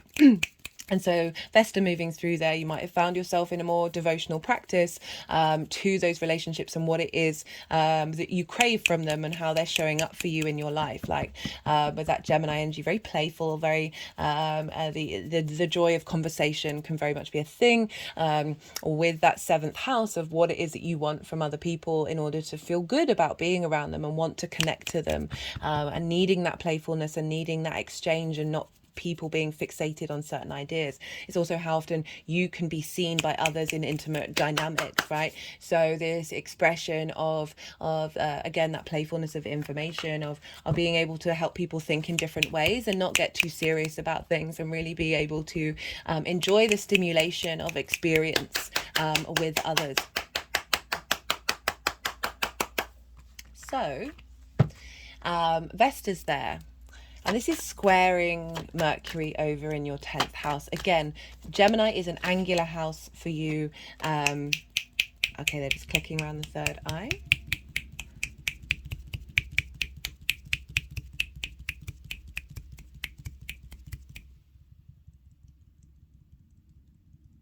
And I'm just tapping on it.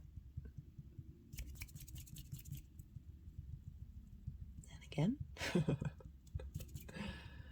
Helping you see clearly about what dynamics you need in your long term to help facilitate your career. Okay, I'm going to keep talking. Right, so Vesta is squaring Mercury. I love this aspect so much. I can't get over it. This is now, what, the 10th time I'm talking about this? And I'm still so excited. Honestly, it gives me chills. Right, so Vesta and Mercury. These two energies have been hanging out with each other in this incarnation of the mythology for thousands of years. Okay, and these represent very underneath all the mythology of all the gods and goddesses, wherever you go, there's some root essence that's really tapped into sort of more primal, more foundational energy expressions of divinity, of our experience on the human world. So I use this mythology because my soul signed up to be born in England, which the English Empire came from, was inspired by the Roman Empire. The Roman Empire was inspired by the Greek philosophy and the Greek mythology, right? So, you know, and it's not that I'm sticking with what I know, it's just like my soul signed up for this for a reason. So this is the modality that I'm going to express through. It's not about not exploring other things. I love knowing and understanding about different ways of this is expression, but I feel like this is the primal base foundation for me in the way that I express this, right? So but these do come from energies that you can find across all traditions. So Vesta, otherwise known as Hestia in the Greek, and Mercury is known as Hermes in the Greek. And so Hestia or Vesta was known for the hearth, right? The fire in which, they still got my hand over my third eye. The hearth, the place where we gather around in the internal space to keep warm, to cook our food, to commune with one another, to tell each other stories, to gather around, right? This internal domestic space that is sacred, the inner space, the introvert energy, the yin-night nature. Okay, Mercury, otherwise known as Hermes, was very much linked into the outer world. Mercury, I'll be talking more about the mythology around Mercury in the final section, in the final video. But Mercury is very much linked into travelers, like protector of the traveler, protector of those who are in commerce, of exchange of goods. It's very much linked into the herdsman, those who travel around with the herd, traveling to markets, traveling around for new land in order to graze their herds. They would seek out protection from Mercury or Hermes. And also this is about the exchange of information, the collecting of information out in the world, and being able to move freely in the outer space, in that extroverted, action-based environment, right? The inner and the outer world. These two were often found across the board. It didn't matter what size your house was, it didn't matter who you were, you would have an idol or an altar or a representation of Vesta and Mercury, or Hestia and Hermes in your home, and you would honor and be in devotion and call of these two energies in order to acknowledge the balance between the inner and the outer world, and how this is in harmony with one another, and seeking protection and support from these two energies in both the domestic and the external force. So these two energies are kin. They have hung out with each other in people's homes for ages, right? They understand each other's vibe. they're on, you know, they're used to working together. So I love it when they show up, because I kind of just get this feeling, especially I always just get this feeling like they're just, imagine hanging out with a friend who you've known your entire life, or a sibling where you've got stories to tell one another. You're catching up, and there's so much joy, so much ease in the way that they're engaging with one another because of that familiarity, right? That ease and flow, and there's just a lot of joy there. I just feel, I'm sure they have fights as well, right? Like, you know, this is, let's be real.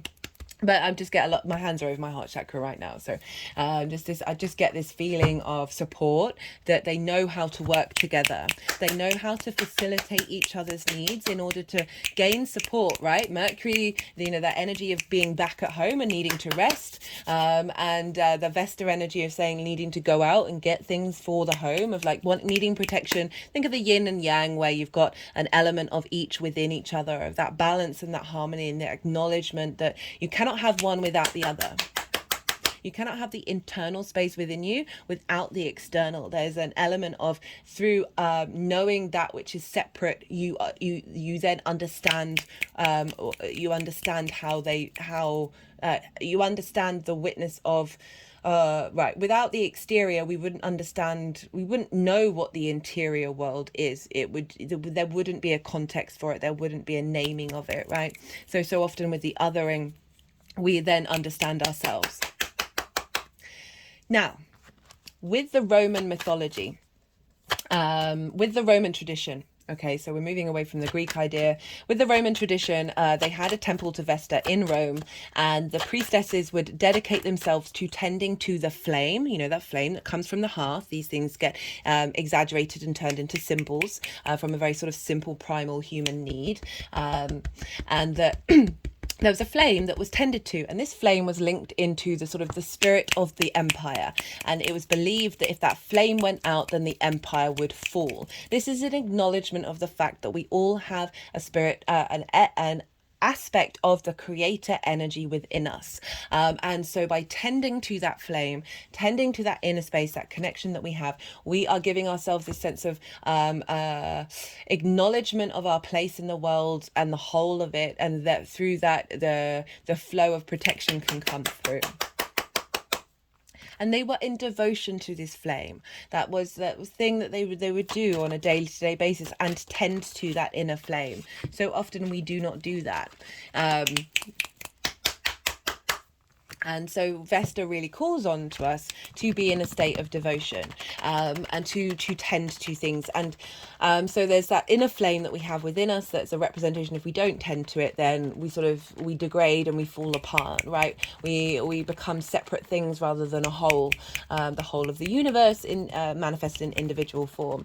The other aspect of the Vestal temple was that it would hold contracts, wills, business contracts, marriage contracts, and they were held there in order so no one would tamper with them. So no one would come along and tamper with the inheritance line and disrupt the sanctity of two people or two companies coming together and making a commitment, binding themselves together in order to honor that, and to do things that they should do in order to honor that contract, that sort of that oath, not breaking the oath, which that trust element. Okay. And so there was a lot of treachery going on in the Roman Empire, and so often wills would be tampered with. This is where a lot of the sort of the empire documents would be left as well, from the Caesars, from the Senate, and as well as like personal contracts. And they would be there was an acknowledgement that they were safe there, that those contracts would be upheld, and you would be bound to them. Right, and Vesta tends to that honoring of the integrity of that commitment, of that contract that you've made, and not letting it get distorted. So there's an element of purity with the Vesta energy. The priestesses were called Vestal virgins. They kept themselves, I think it was until the age of 30, and then they would leave and then go and have married lives and stuff like that. So there was an honoring of of wearing of white, and there's the keeping things clean, and as they that we're going into treacherous land here. I'm saying as they should be, but women being virgins isn't as they should be. I mean, it all depends on your own personal preference, but whatever. Anyway, I'm going into territory that doesn't need to be. You get the understanding of like the sense of keeping something as true to form as possible, right? And so Mercury very much linked into commerce, into exchange, into contracts, into binding. The etymology of Hermes, which is the Greek name for Mercury, is from a Proto-European word called that is linked into the word to how we would say binding something, of connecting something, of a strap on a sandal in order, or a strap in order to bind two things together, this union of something. It's also very much Mercury is very much linked into commerce and into exchange and contracts in business. So the fact is, we've got around a Mercury retrograde of maybe it's not a good idea to sign a contract. But one of the main messages that came through with this, like enhanced by this aspect, is now we are in a state of revision of the contracts that we have with ourselves, the contracts that we have with our soul, the contracts that we have with the cosmos, the contracts that we have with other people, soul contracts that we've entered into. And now we're revisiting that. Where this square is an aspect of Mars can bring about conflict and drama and frustration, right? Acknowledging that which hasn't been working in order to create a new thing, to manifest into the world a new soul contract, right? Going over those clauses and saying, right, I've done that, we've sorted that one out, that no longer applies, we've both committed and done the thing that we've needed to do, and now we're moving into a new dynamic. We're revisiting, we're revising, we're finding the nuances in this new soul contract that you're building. Okay. And so this is happening in your 10th house of your life purpose, getting that into alignment with the magic of Pisces, feeding into it. And so Vesta's over in Gemini, which is about one-to-one interactions. This is also, for me, the 7th house is very much that one, how the spirit is, how's the cosmos, how creator energy is showing up, right? That one-to-one connection that you have with spirit.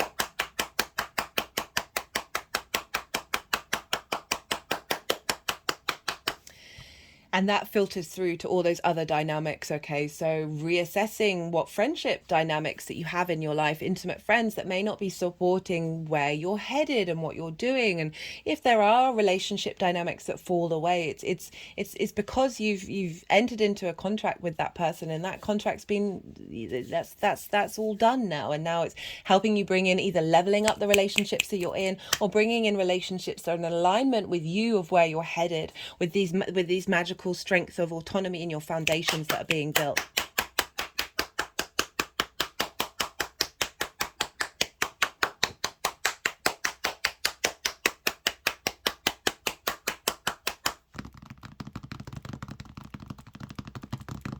So I love this aspect so much. Like really right at the beginning of the retrograde, we've already gone over, we've been letting go of certain things. We may have had some reveals about what may have been happening, and now this is a time of integration of this new direction that we're heading in. Love it so much. At the same time, the moon is over in Scorpio, and so this is, I really like this aspect. So you've got Scorpio in your, why is my brain gone? Okay, Scorpio, 12th house. So you've got Scorpio in your 12th house, and this is the hidden house, the house of mysteries, the house of self-undoing. This is the constructs of who you are. This is our unconscious space, so trauma responses, limiting beliefs. It can be a heavy house linked into anxiety and depression and sort of more sort of mental issues rather than the physicality of the physical body, like breaking an arm or something. And this also is where the magic is. So underneath all those trauma responses and limiting beliefs is the magic of your soul, right? It's a very magical house. The moon being here, our intuition, how we nourish ourselves, how we nourish others, where are our needs being met or not being met, in a sextile to this Mercury on the day of the retrograde. So imprinting this retrograde with this energy. Sextiles are an aspect of Venus. This is about bringing in a sense of appreciation and love and harmony, a connection, as well as creative energy, right? So you're both yin, night in nature, that's Scorpio, Virgo energy, but you're different elements, different modalities. So you're able to brainstorm from the root and foundational energy of that yin, night in nature, very receptive, very intuitive. That this moon here is saying, hey, it's either going to be bringing up trauma responses around what's been blocking you from your 10th house, being able to flourish in that space, as well as, I mean, it can be doing all of these things, as well as bringing in the magic that is underneath all of that and saying, okay, let's unravel this, let's brainstorm about what's been blocking and where your needs are not being met, where is your unconscious needs not being met, where do they need to be seen and then transformed into magic. Where are limiting beliefs and trauma responses, as I said, been blocking you? And that is feeding into Mercury, which I love. I love it. I love it. I love it. I love it. I love it. I love it on that day. Right. What else? There's more. There's so much more. On this day, we have the trine with Uranus, with Mercury. So whereas at the beginning we had the opposition with Saturn and a trine with Jupiter, now we've got a trine with Uranus and an opposition with Neptune. So most of this transit, there's not a lot going in between the main days, the main stations and the main segments of the transit. And it's all engaged with outer planets. So more longer term trajectory, more galactic energy coming in, of breaking out of norms that are perhaps personal to us. We're able to find a higher perspective. So Mercury, trine Uranus. Uranus is the oddball of the universe, very independent. Its axis is this way rather than this way compared to all the other planets. Its north pole points towards the sun. All its moons are in retrograde. Uranus is wanting you to be confident and comfortable being yourself and not giving a damn about social norms. And I mean that in a respectful way, right? It's all about consent and respect while still being your individual self. Uranus, for me, the two phrases that I've come to be very near and dear to my heart with Uranus is the chain breaker and the clearer of paths. So Uranus can come along and kind of disrupt your life if you haven't been able to tend to your soul's journey in order to help liberate you. Doesn't really care about the consequences because it knows they're all going to be sorted out in the long term. As I said, the flipping up, so the axis is going from here to here. So so the flip. But this is a trine. Uranus wants to be independent, innovative. It's often very thinking very radically in the future, of going against the norms in society. So really being able to be very inventive with that Uranian energy, sort of almost like a rebel energy. And this is trine Mercury, trine's aspect of Jupiter. This is providing elevation, wisdom, cohesion, a sense of a deeper knowing of your independence in the way that you express yourself in your life purpose and you collect information in order to help that thrive. Okay, Uranus is over in how you work, right? We've already talked about this, where Taurus is. The embodiment of your work, the embodiment of your routines and your health, of tending to them in a way that may be very unique and very individual. But with this 10th house, this life purpose of making sure that you're finding this cohesion between your individuality and your expression of your life purpose, and finding comfort in that rather than fear. Love it. I mean, anyway, I will just talk about it rather than, what else did I want to say? The reason why a trine is so easy and so free-flowing and so inspirational is because you're both yin, night in nature, and you're both, sorry, I keep saying you are both this when you're a Sagittarius, so you're not, but I hope you understand what I mean. That this energy is it's got two things out of the three things in common. They are both yin, night in nature, so the root commonality is in common, and then the element is in common. They just have different modalities. So Taurus is fixed, Virgo is mutable. And so this element of this is where we're fixed and we're maintaining in the long term with that Uranian energy in Taurus is going to help you be able to adapt and change to get an alignment with this.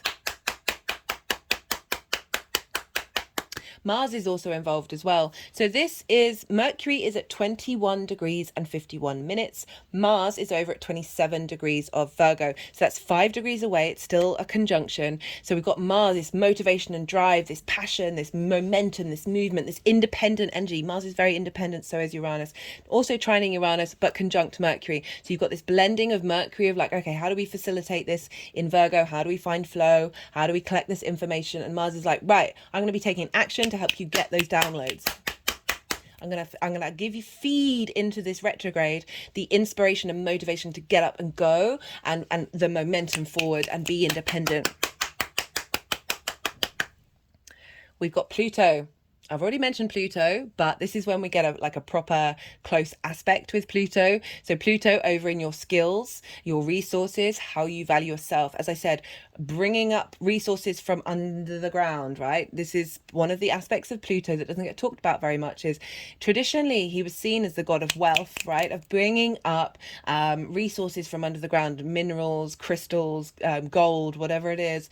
And this is acknowledgement of this transformational energy of things coming to the surface, being transformed. Okay, so your skills are being transformed. You're understanding the magnetism, the power, the intensity of your sense of weight of using those skills, and understanding your sense of value, all in trines with one another. So all this very inspirational, very bringing a lot of wisdom coming in, a sense of understanding and knowing of where you're headed. You don't necessarily have the details. That's what the retrograde's all about. But we've got this big Earth axis. And so that is trining Mercury and Mars, as well as trining Uranus. We also have the opposition with Neptune down in your 4th house of your roots and your foundations, right? So this, I know I'm talking a lot, but these aspects are going to get repeated because we see the repeats of all of these things because we're dealing with outer planets, so they don't move very fast. So with each stage of the retrograde, it's just going to be a repeat of some of the aspects that I've already talked about. This opposition with Neptune. Neptune is the magical, the mystical, connecting to the creative creator energy, very idealistic. All this is real, this is not real, right? All the frequencies, all the dimensions, all the realities can be quite hard to get hold of, right? Because it's also linked into illusion and delusion, but very sort of transcendental energy. Films are very much linked into the Neptunian energy because it's about bringing a different reality into your own. The films that were very popular during Neptune's journey in Pisces are the Marvel movies. The Marvel movies are all about bringing people together from different dimensions and realities that all have either magic or tools or superpowers in order to save the universe, right? So very, very Neptune in Pisces. Let's all work together, guys. And also bringing in magic, right? So this with that Saturn energy as well at the beginning of this retrograde is instigating the ability to bring the magic from your foundational space, the root of you, the magic of that, into the practical 10th house, into how do we facilitate this magic? How do we get this magic to facilitate and be part of the practical world, the practical 3D world? Practical magic is the phrase that keeps coming to mind. I haven't watched that movie in ages. I don't know whether it still holds up, but that's definitely the phrase that comes about at the beginning of this retrograde, guys. Jupiter's also involved. It's by sign. It's not really, it's a wide trine, so it's not really having the same impact, but it's still happening by sign. So again, we've got that wisdom, that sense of expansion of all this energy happening. On the 4th of September,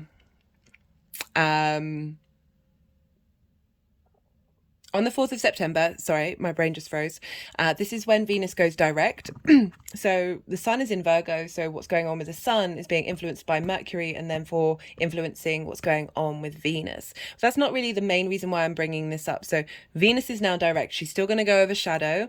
So she's not going to be out of the degrees of the retrograde until the 7th of October. So there's still, we're learning, we're growing, we're testing the waters with this new reality that we're currently in. But Mercury is going to, on this day, is going to be trine Jupiter exactly, and the moon is going to be in Taurus on top of Jupiter. So we've got the moon in her exaltation. The moon is raised up high in Taurus because the moon can worry and need safety and need security. But when she's in Taurus, land ruled by Venus, Venus is like, hey moon, what do you love? And let me facilitate that. You know, the feeling good in the 3D world, that grounding energy of the moon. Beautiful. And it's on Jupiter while Mercury is trining this in the beginning of its retrograde motion and Venus is now moving forward. So big shift of energy here. But again, that wisdom, that elevation of understanding how you want to embody the way that you work in the world and how that is going to be influencing this sort of this expansion that's happening, and the moon tapping into where your needs need to be nourished, where your intuition is picking up on what it is that you need from your unconscious space, from your soul space, that is going to help bring this this elevation of your life purpose into fruition. and as the cycle unfolds. Just had a big energetic release of that one. Also very helpful to let you know where your needs haven't been met in order to let that sit with you and work through it and unravel. Again, trine. We've got so many trines. It's very, very empowering energy, right? I would say with trines, though, we need squares to help us get the motivation to take action, because that's a Mars aspect.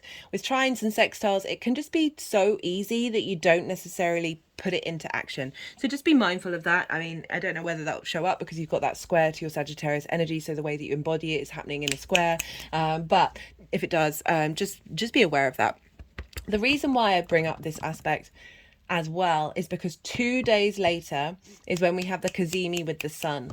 So whenever a planet comes into conjunction with the sun, so they're on top of each other, this is called a Cazimi. And this is when a planet essentially gets burnt up by the sun and transformed. This is when we get messages and downloads from the center of our solar system, the vision, the clarity, the animation, the direction, right? That sort of, that bright light, the clarity of the sun, the center of it all.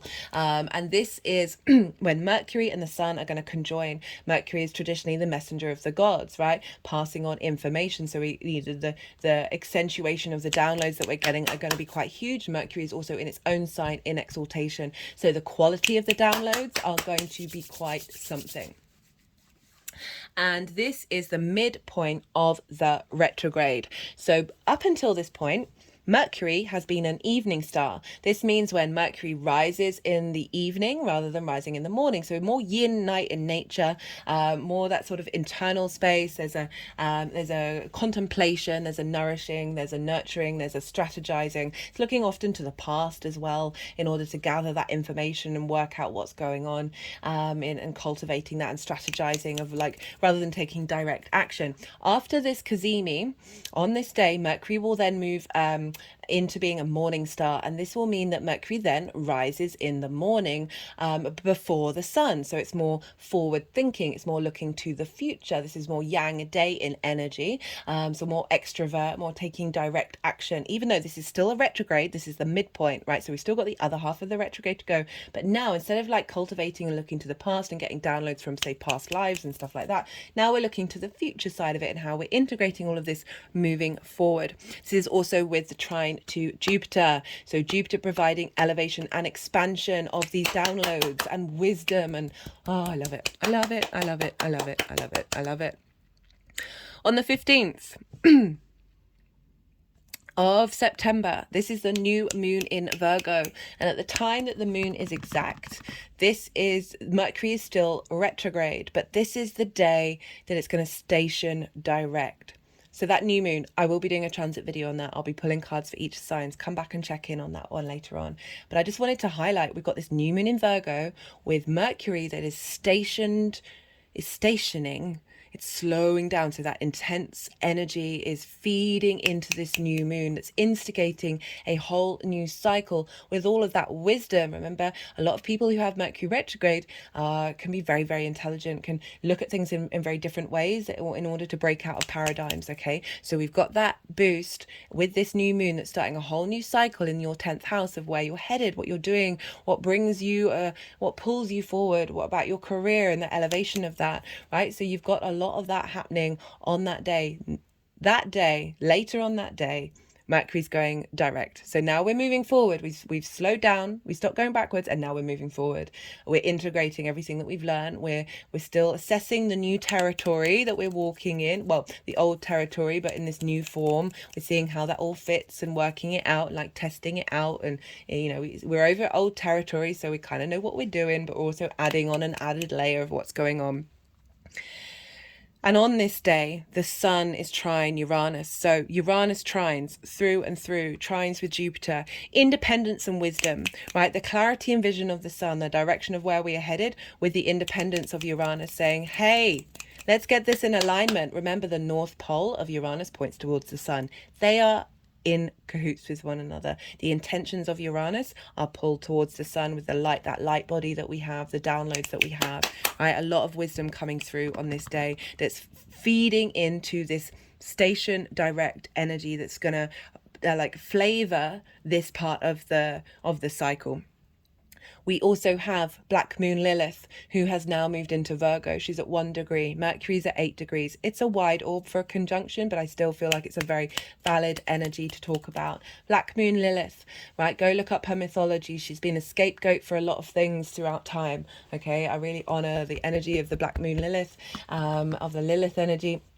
Essentially, in a nutshell, one of the main themes of her story, or at least the story that has been told, is that say you're told you can't do something by somebody who does the thing, but they don't give you a reason why you can't do it other than that they can and you can't. Right? How frustrating is that? And you want to have a chat, you want to understand, but they're blanking you. They're like, no, this is the rules and that's it.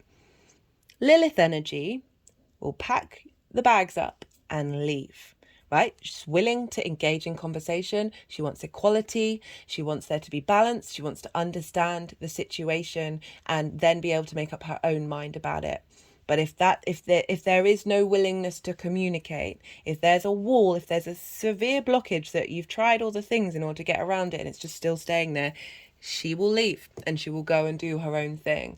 Right? This energy is very much the embodiment of your own personal journey with and like really like I'm breaking against any sort of social constructs that are limiting and biased for no reason whatsoever, right? So this energy, again, we've had Uranian energy, very independent. Now we've got Lilith at the beginning of this station direct, feeding into Mercury, saying, hey, everything that we just learned, let's make sure that there's no hypocrisy around. Let's make sure we are confident and competent in doing what we want to do based on our understanding of respect of the individual with each other, the respect of let's be honest and open and adult with one another and communicate in ways that is honoring and respecting the people around you and the situation around you. Very, very, very independent energy, right?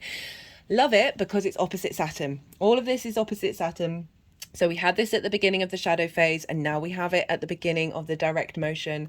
And Saturn saying, hey guys, great idea, cool story, but let's make sure we are integrating this on a fundamental level of integrity, because otherwise you could go around and it's not about being rude to anybody or being selfish. This is about, let's make sure that this very independent energy, that's what the universe is wanting to cultivate, that making sure that we are at the very least being mindful and in the observation of our own integrity and not being the hypocrite ourselves, right? So don't throw a stone if you're in a glass house. I think that's the phrase, right? Don't judge people, don't dismiss something if you're then embodying it, okay? Don't turn into I was going to say the word oppressor, but that's quite a strong word, but so I think you get what I mean. And so this is opposite Saturn. So I love this. This is integrating. We've got the Saturn card here of that integrity, of that duty of responsibility to walk your talk, right? Not just talk your talk, but walk it. And the commitment to do so.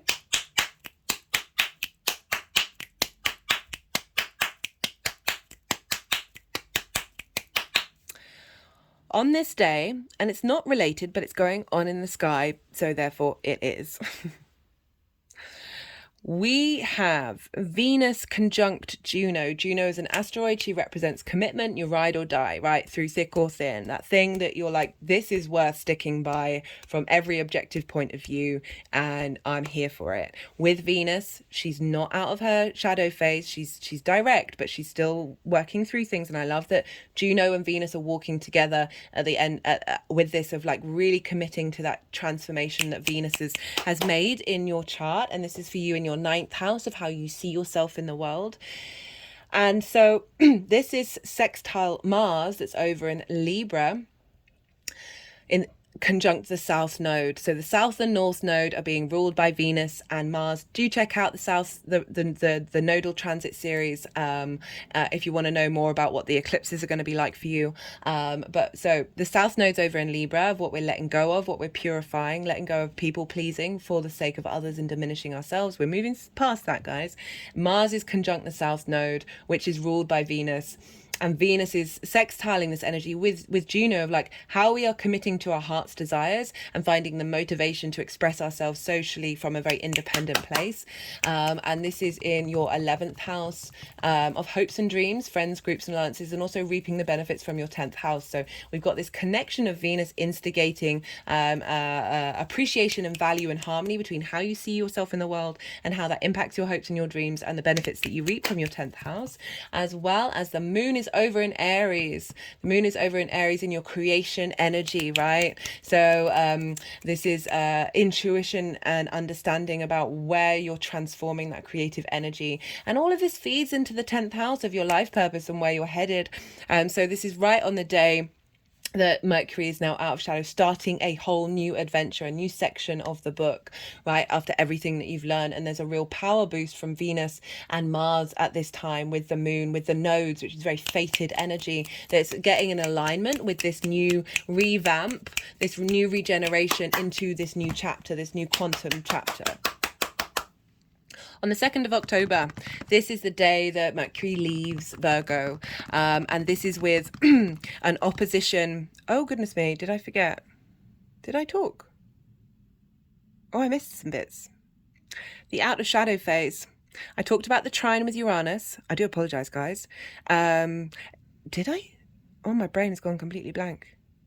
No, I did talk about it. I talked about the trine with Pluto, the grand Earth trine, reevaluating your skills from a new quantum space, bringing the magic from Neptune into this new revamp that you've done. Yeah, I'm pretty sure I said that. Anyway, right, so 2nd of October.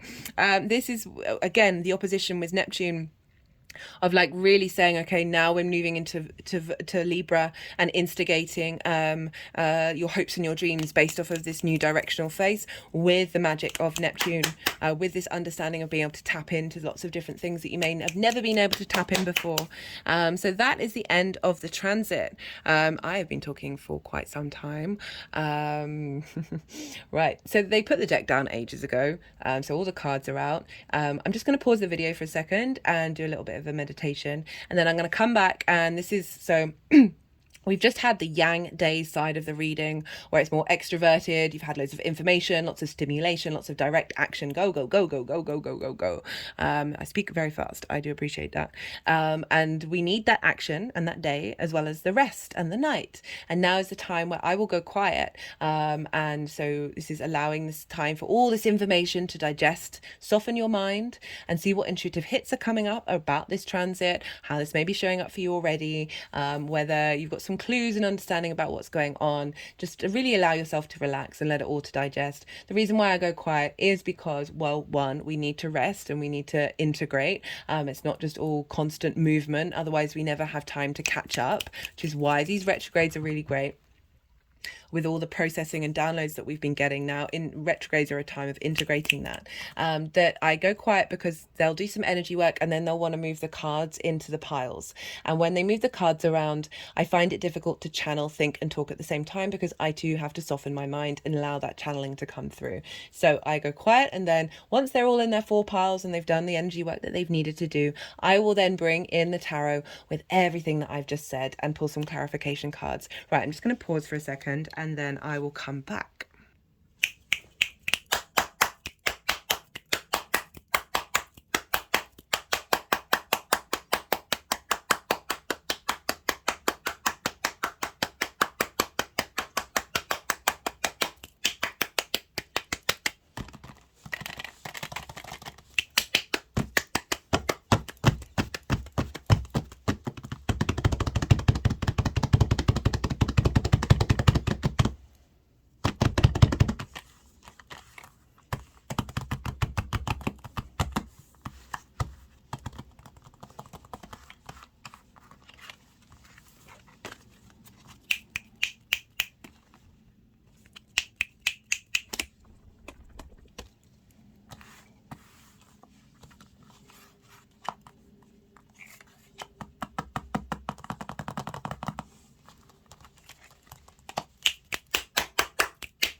Okay, Sagittarius. Right. Let's get going with what's going on.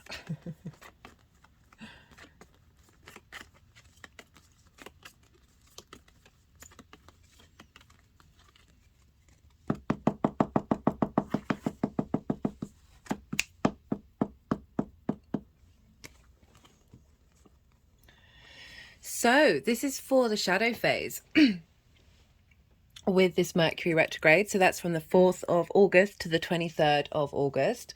And we've got the 4 of Pentacles in reverse. We've got the 6 of Swords, and then we've got the World card. The World card is Saturn's card. I really like the 5 of Pentacles coming up reverse, of saying you're transforming this idea of scarcity and lack, of not feeling supported, of perhaps your life purpose not being supported. In reverse, this is saying this is being transformed. What's coming up during this time is help bringing about this transformation, this probably acknowledgement of you have been already working on this already, because it's not in the upright position of saying like we're really highlighting this. This is an acknowledgement of the journey that you've been on, and realizing that you have all the resources you need within you in order to create in this world. Is coming with the 6 of Swords. 6 of Swords, 6 is a very protected energy. This figure here is moving from choppy waters to clear waters, right? Being guided by the energies that are around, right? Another word for this card in the Thoth deck by Aleister Crowley is science. And it's implying that you're taking with you what's tried and tested, what really works, the fundamentals on this journey, an acknowledgement of the roots of how to bring this into being. It's swords, so it's minds, ideas, constructs. Imagine if you're having to go to a new place and you're not allowed to take very much with you. You can only take a certain amount of things. This is saying, okay, let's get to the fundamentals, let's get to the basics, and then be able to grow and create a new thing on the other side of that with that calmer waters. Oh, I'll just move that down because it's still doing stuff. We've got this crowned with the World card, a real sense of knowing, with Saturn moving in your foundational space of there's a sense of completion, of being able to walk through the world with this sense of who you are, right? Saturn brings up boundaries. We've got the boundary here of, in order to help you understand your key boundaries, your key needs, and then therefore drawing a line in the sand when those things aren't being met, and then the universe matches that. Okay, this is also a 0 that's representing, it's a completion of something, but it's also starting on a new journey where the vast possibilities of the universe are being opened up to you. And, the more that we know ourselves, the more that the world opens up to our needs. Okay, it's wanting to go with the road opener candle of saying that there's through this shadow phase, there's a real innate sense of confidence that's being built within you in order to then facilitate the rest of this retrograde and understand what it is that you're developing, right? There's a real confidence coming through with these cards. We've got some difficult card. We've got a difficult card. With that 5 of Pentacles, but it is showing up in the reverse. Okay, another way of looking at reverses is clearing out inner blocks linked around scarcity rather than the external ones, but they may have manifested in the external, right? Inner scarcity, inner lack of support blocks that have got in the way of you being able to manifest in the world. Or certainly maybe perhaps you're already doing that, but not necessarily elevate it elevate it to the point that you would like it to be, right? This is saying there's a confidence, there's a commitment coming in with this new journey that you're embarking on. We've got this with the 2 of Pentacles in reverse, the 4 of Pentacles, and then the Page of Swords. So again, another difficult card, but it's in reverse. So this can either be that this is well, definitely clearing out of this energy. Let's tap into the fact that we had that 5 of Pentacles in reverse, and it sort of they really kicked off about talking about it being an internal transformation of clearing out blockages from the unconscious mind, from those limiting beliefs and trauma responses. This is the card of survival. Okay, so you see here there's movement, there's momentum, but you're constantly having to juggle things, and it's not necessarily, things aren't getting where they need to be. You see the ship here, right? The waves are really big, right? Imagine being on that ship. You are very present in that moment, but all you're thinking about is surviving rather than thriving, right? So in reverse, it's like clearing, navigating new waters where you are no longer in survival mode when you're opening up to thriving, but also clearing out those blockages that have kept you from sort of juggling, or perhaps not feeling like you've got the time or space to really thrive in the environment in order to create your life purpose and move forward with it. We've got this with the 4 of Pentacles, which I love. The 4 of Pentacles, you know, it gets a bit of a bad rep. It's about kind of what holding on to things, holding on to old dynamics, being a bit miserly, keeping all your pennies and not sharing. But I very rarely get that message come through, and the message that always, the majority of the time, is about internal power,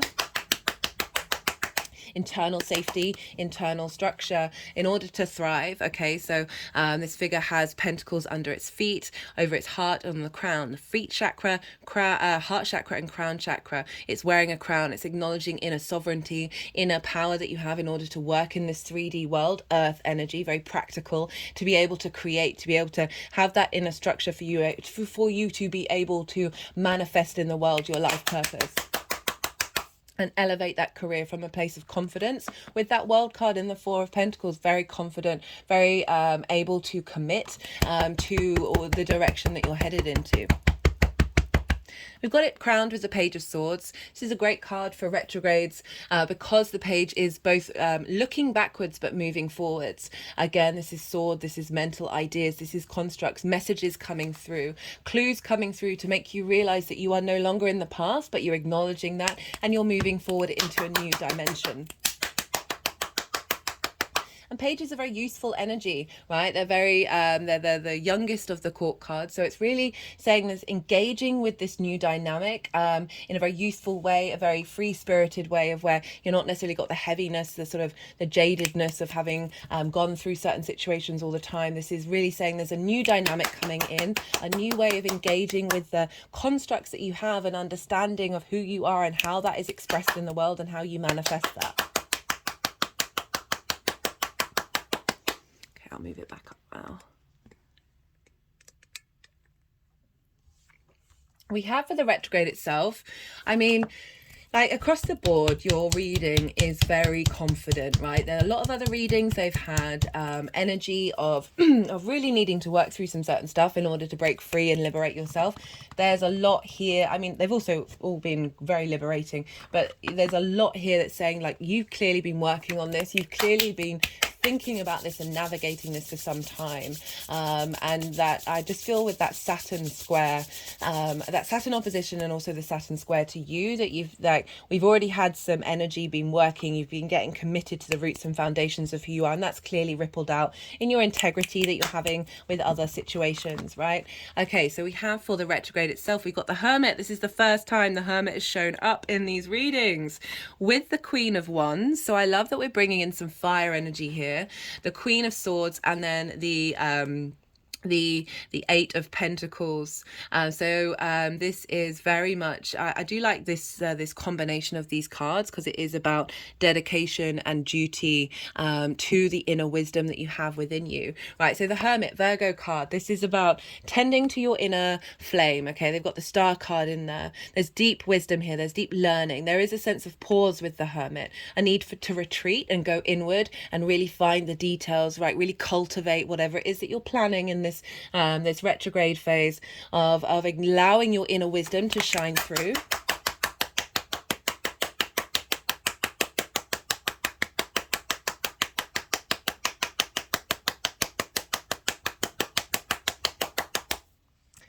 With the Queen of Wands, so very fiery energy. This is square your Sagittarius space. So the Queen of Wands, queens like to nourish what they have, they cultivate, they provide context and deep understanding with the element that they're working with. Fire is passion, creativity, ambition, right? So great for the 10th house of, you know, very independent energy, very able to be confident in saying, no, this is what I want, this is what I need in order to move forward. We also have the Sunflower, which represents joy, which is bringing in that element of let's make this light. Okay, so there's the intensity of the Hermit with the combination of the Queen of Wands of saying, okay, how do we facilitate putting this into action? And we've got this with another queen, we've got the Queen of Swords as well. So this is finding clarity and nurturing these ideas, those 6 of Swords that have come on a journey with you, and finding clarity and wisdom and understanding and nurturing them, nurturing those ideas, those inspirational downloads that you may be getting that are going to help facilitate you in the long term and moving forward. We've got this with the 8 of Pentacles. Eight of Pentacles is heading towards mastery, right? A commitment to the work that you do, a commitment to this inner knowing and this inner exploration of your own journey, and your own expression of your light, the own expression of your North Pole, that which guides you, that visibility. You see this figure here, they're really refining what they're doing. They're going over and over and over this pentacle. So this is a refinement of your life purpose, right? Think about that retrograde. We're going back over the same thing. The more that we put in the hours, the more that we get those nuances and details, and we create something that is beautiful and long lasting, right? So there's a real sense of, what's the word? Craftsmanship that you're putting into this retrograde of, say you have a project that you're really working on. This is all showing up and saying this is great cultivation energy, really great instigating of the maturity and the wisdom of queens, right? They're not pages, they're not knights, they know what they're doing, they've been around the block, but they're also very confident in the way that they're expressing themselves and the way that they're taking care. This energy is you taking care of this new development, this new growth phase. That is facilitate. This is whistle while you work as well. So it's kind of like enjoying the process, enjoying finding out all those details, enjoying cultivating this energy and like building it and building it and building it and building it and building it and building it and building it in order to sort of like, and also that mutability of being adaptable to change and saying, oh, this isn't quite working in this way. Oh, I like what I'm doing here. I like this message or this download that I've just got, and building it and adding it on to your craftsmanship and this vision, right? This elevation of your career, this elevation of this redirecting into a different dynamic, this exploration in your garden, right? So whatever it is that life purpose that is driving you forward, this is, really saying there's a commitment here to dedicating yourself to this journey, to this new part of the chapter. I mean, look, this is powerful, right? So this is the direct motion. So we're now going forward and we're embodying what this all means. We're like testing it out. We're like, oh, this feels like this. I want to do this. I'm still figuring things out, but it's cool. We've got the 10 of Pentacles and the Ace of Pentacles. And I love this, the sort of the 10 before the Ace. So the 10 of Pentacles is what you're cultivating here at this time is about long-term legacy, right? Tens are very karmic energy. It's saying that there's something, the way that you're embodying yourself, that what you're doing is creating is part of a karmic contract, this new one that you've established. And this is really bringing in, what I love about this card is, right, so you've got this city and you've got this family with their dogs and their kids, and they're kind of dressed in kind of plain clothing. It's an acknowledgement of the day-to-day, the mundane, the 3D reality. And you've got this elder figure who's wearing very esoterical prints on their cloak. And it's like acknowledging the fact that you're bringing together the magic and the 3D, right? You're facilitating the use of that in order to create something in your life that is long-lasting. There's an element of legacy here of your life purpose coming into fruition. And this is not only helping you, but it's helping the community as well. So everything that we do on an individual level has a ripple effect out in the world, whether that is that you're working with other people, or be it it's an idea that's part of other people's ideas and creating something, or just simply you are doing something for yourself that is bringing that level of integrity and legacy into the collective. We've got this with the Ace of Pentacles. Aces are yes cards. They're very a renewal of this energy, earth energy. You've got a lot of pentacles, like this work, this health, the routines of this vitality that's coming in with the Ace of Pentacles. Even though you've got the 10 of that sense of completion, we then got the renewal on top of that, of saying this forward motion is really helping you instigate this new feeling that you have in the way that you embody yourself in the top part of your chart, the most visible part of your chart. This card for me is always, I use the phrase New Earth just because it's a very easily accessible phrase that helps people understand. This is about integrating the 5D with the 3D and finding a state of abundance. It's an offering from the universe, of offering of this renewal energy, of feeling really good about what it is that you're doing, and a commitment and then a loyalty to that.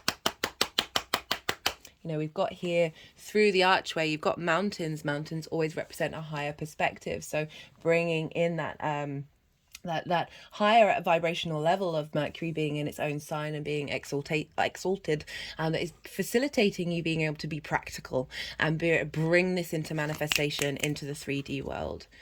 We have for the energy manifesting moving forward, we got 2 3s, which is always bringing things into balance, and we've got the 9 of cups, right? So we've got the 3 of swords in reverse. You've got 3 difficult cards that are all in reverse, all saying like, this is a release. This is a real transformation of that energy that's not blocking you in the same way that it used to. And the 3 of Swords is about heartache, right? So in the upright, if this was further down, I would be saying, right, this is helping you clear out anything, any constructs and ideas that have blocked you from being able to manifest your life purpose. This could have been things that have been said to you when you're a child that have stopped you from truly being able to embody the abundance of the universe, right? We've all got those things, even if we think we've done all the work, right? They're still right within us. But the fact this is how the energy is manifesting moving forward is really just clarifying, especially with the 3 of cups, right? So 3 3s of saying you are no longer in this phase. This has been like there have been some soul contracts that have been cleared, and they've been moved away from pain and anguish and blockages to a union and a harmony, an emotional appreciation. This is also potentially other people really appreciating what you've been doing and celebrating that and celebrating. So as for some of you who've got like projects at work, this is very much a celebration of all the work that you've put in, or very much bringing in just harmony into the way that you're now moving forward with your life purpose. And a sense of joy, a sense of ease coming in, because you've clearly been putting in the work, right? And it's not about, that 3 of cups isn't about necessarily not putting in the work. Work is a wonderful thing, but in not holding like a heavy burden in the way that you flow through the world. This is definitely moving from discord and stuck energy to that, that unraveling of the necklaces, that unraveling of the energy. So they are now all in flow and in movement. We've got this with the 9 of cups. So, right, this is the genie in the bottle, the wish fulfillment card. But I'm always wary of saying that, right? This can very much be an energy of, through this transformation, you are able to then bring into manifestation your wishes and your dreams and your hopes for where your life purpose is expanding and coming into fruition, right? But the other way that I look at this is about gratitude and a sense of feeling abundance in every moment. It's not that there's going to not be challenges and not be difficulties, but you're so confident with this energy, right? There's a real sense of being in command and being in control of your emotional body, where you feel an innate sense of gratitude and abundance for whatever's going on. I always say with this, imagine all of your cups are full. Imagine you are walking through life as if all of your wishes have come true. And through that sense of gratitude and abundance, we are then able to deal with what comes towards us, the good, the bad, and the ugly. And then we notice like things start to shift. That energy starts to shift and things start falling into place.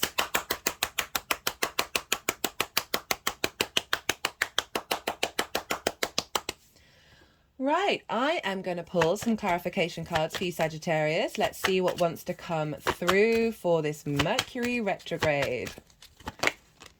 We've got nature. Okay, getting in alignment with your nature, that is that sense of gratitude, that is that sense of appreciation. You are ruled by Jupiter, which is very expansive, and there's a generosity with Jupiter, and Jupiter's playing a big role in this transit. So you are going to be impacted with that transit and how that's impacting Mercury. Jupiter's about a sense of knowing, a sense of it's a bigger picture rather than the smaller details. There's a sense of expansion, but I really like how that's kind of saying we're getting it back into alignment, back into yourself into alignment with understanding your who you are in this world and how it is open up to you. Nature is also a wonderful thing to go into during this Mercury retrograde. As I said, go for walks, listen to music or listen to the wind or whatever it is, but that sense of movement in your meditation in the outside world, that social element of that Virgo and Earth energy that is helping you bring yourself into a recognition and an alignment with your true nature. And for some of you, this might be the desire to engage with nature, with your life purpose.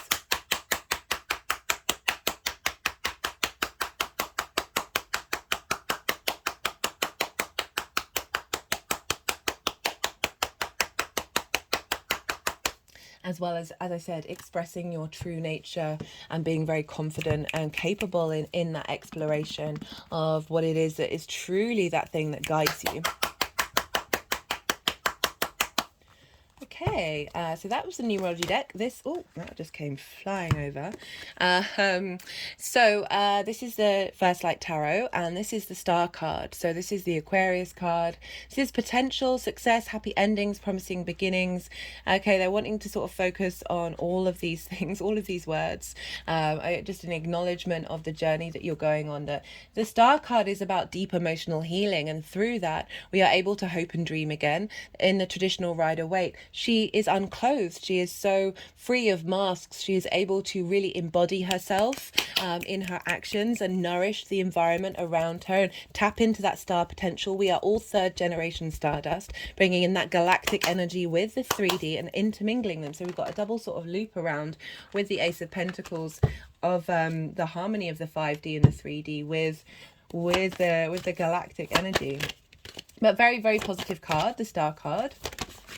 Recognition recognition as well of what you've been doing, because it is also like the 10th house is your reputation and how the outside world sees you. If you've got bosses, it can be recognition from them for all the work that you've put in. Right, let's do one more card from here. Oh, flipped over. Yeah, this is a mixture of major arcana, question cards, keyword cards, and statement cards. All the decks are in the description box. If any of them take your fancy, I apologise if I've already said that. And sometimes my brain just totally memory dumps.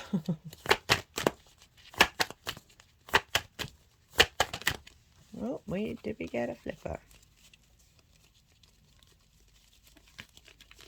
I swear we did get a flipper. But misdirection. Okay, let's try again. Yeah, very confident spread, Sag. I like it. You've got the nodes trining and sextiling your energy as well, so that's going to be very supportive.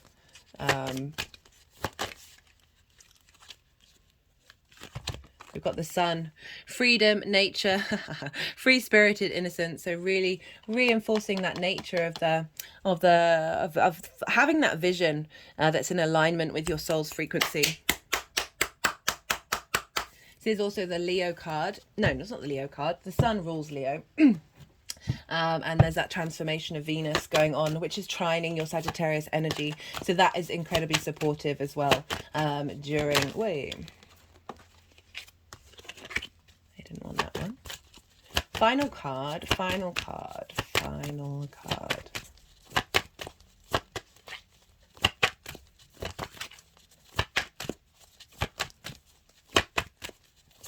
Yeah, having a lot of vision and clarity about what's going on and what it is, where you're headed.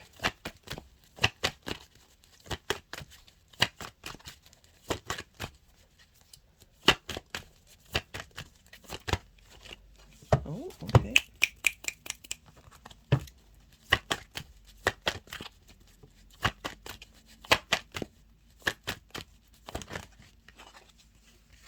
Pride. Love that. Really like that one. Like that confidence, that renewal of your value system and how you value yourself in the world with Venus is really facilitating this growth in your life purpose of being able to commit to that with clarity of what it is that you need, how you find connection, how you find harmony in that, and really being able to, there's clear stuff that you've got the confidence and power to be able to take action and nourish what it is that you're doing, and you should be proud about where you're headed and what's going on. Okay, Sag, well, I'm going to leave it at that. I could keep on going, but I've been going on for 2 hours. Goodness me, they're getting longer. I hope this resonated. If it did, there are lots of things that you can do to help pay that energy forward. Like if it gave you some understanding of what's going on, helped you think about what's showing up for you, how this energy is going to ripple out into your life. There, you can like the video, leave a comment, even if it's just an emoji, or let me know what sign you're checking into. I love to hear from you though, just in general. My personal preference is like, talk to me about your astro weather. I love it, and I'd get back to you. So do drop me a line if you feel so inclined. And so, yeah, there's lots of other things you can do. Subscribe. Hello, new viewers. Just to help this is a growing channel, so it just helps the algorithm go, we're going to send this out into the world. And it's all very much appreciated. But be good to yourself, Sagittarius. Be good to those around you. And most importantly, be well until we meet again.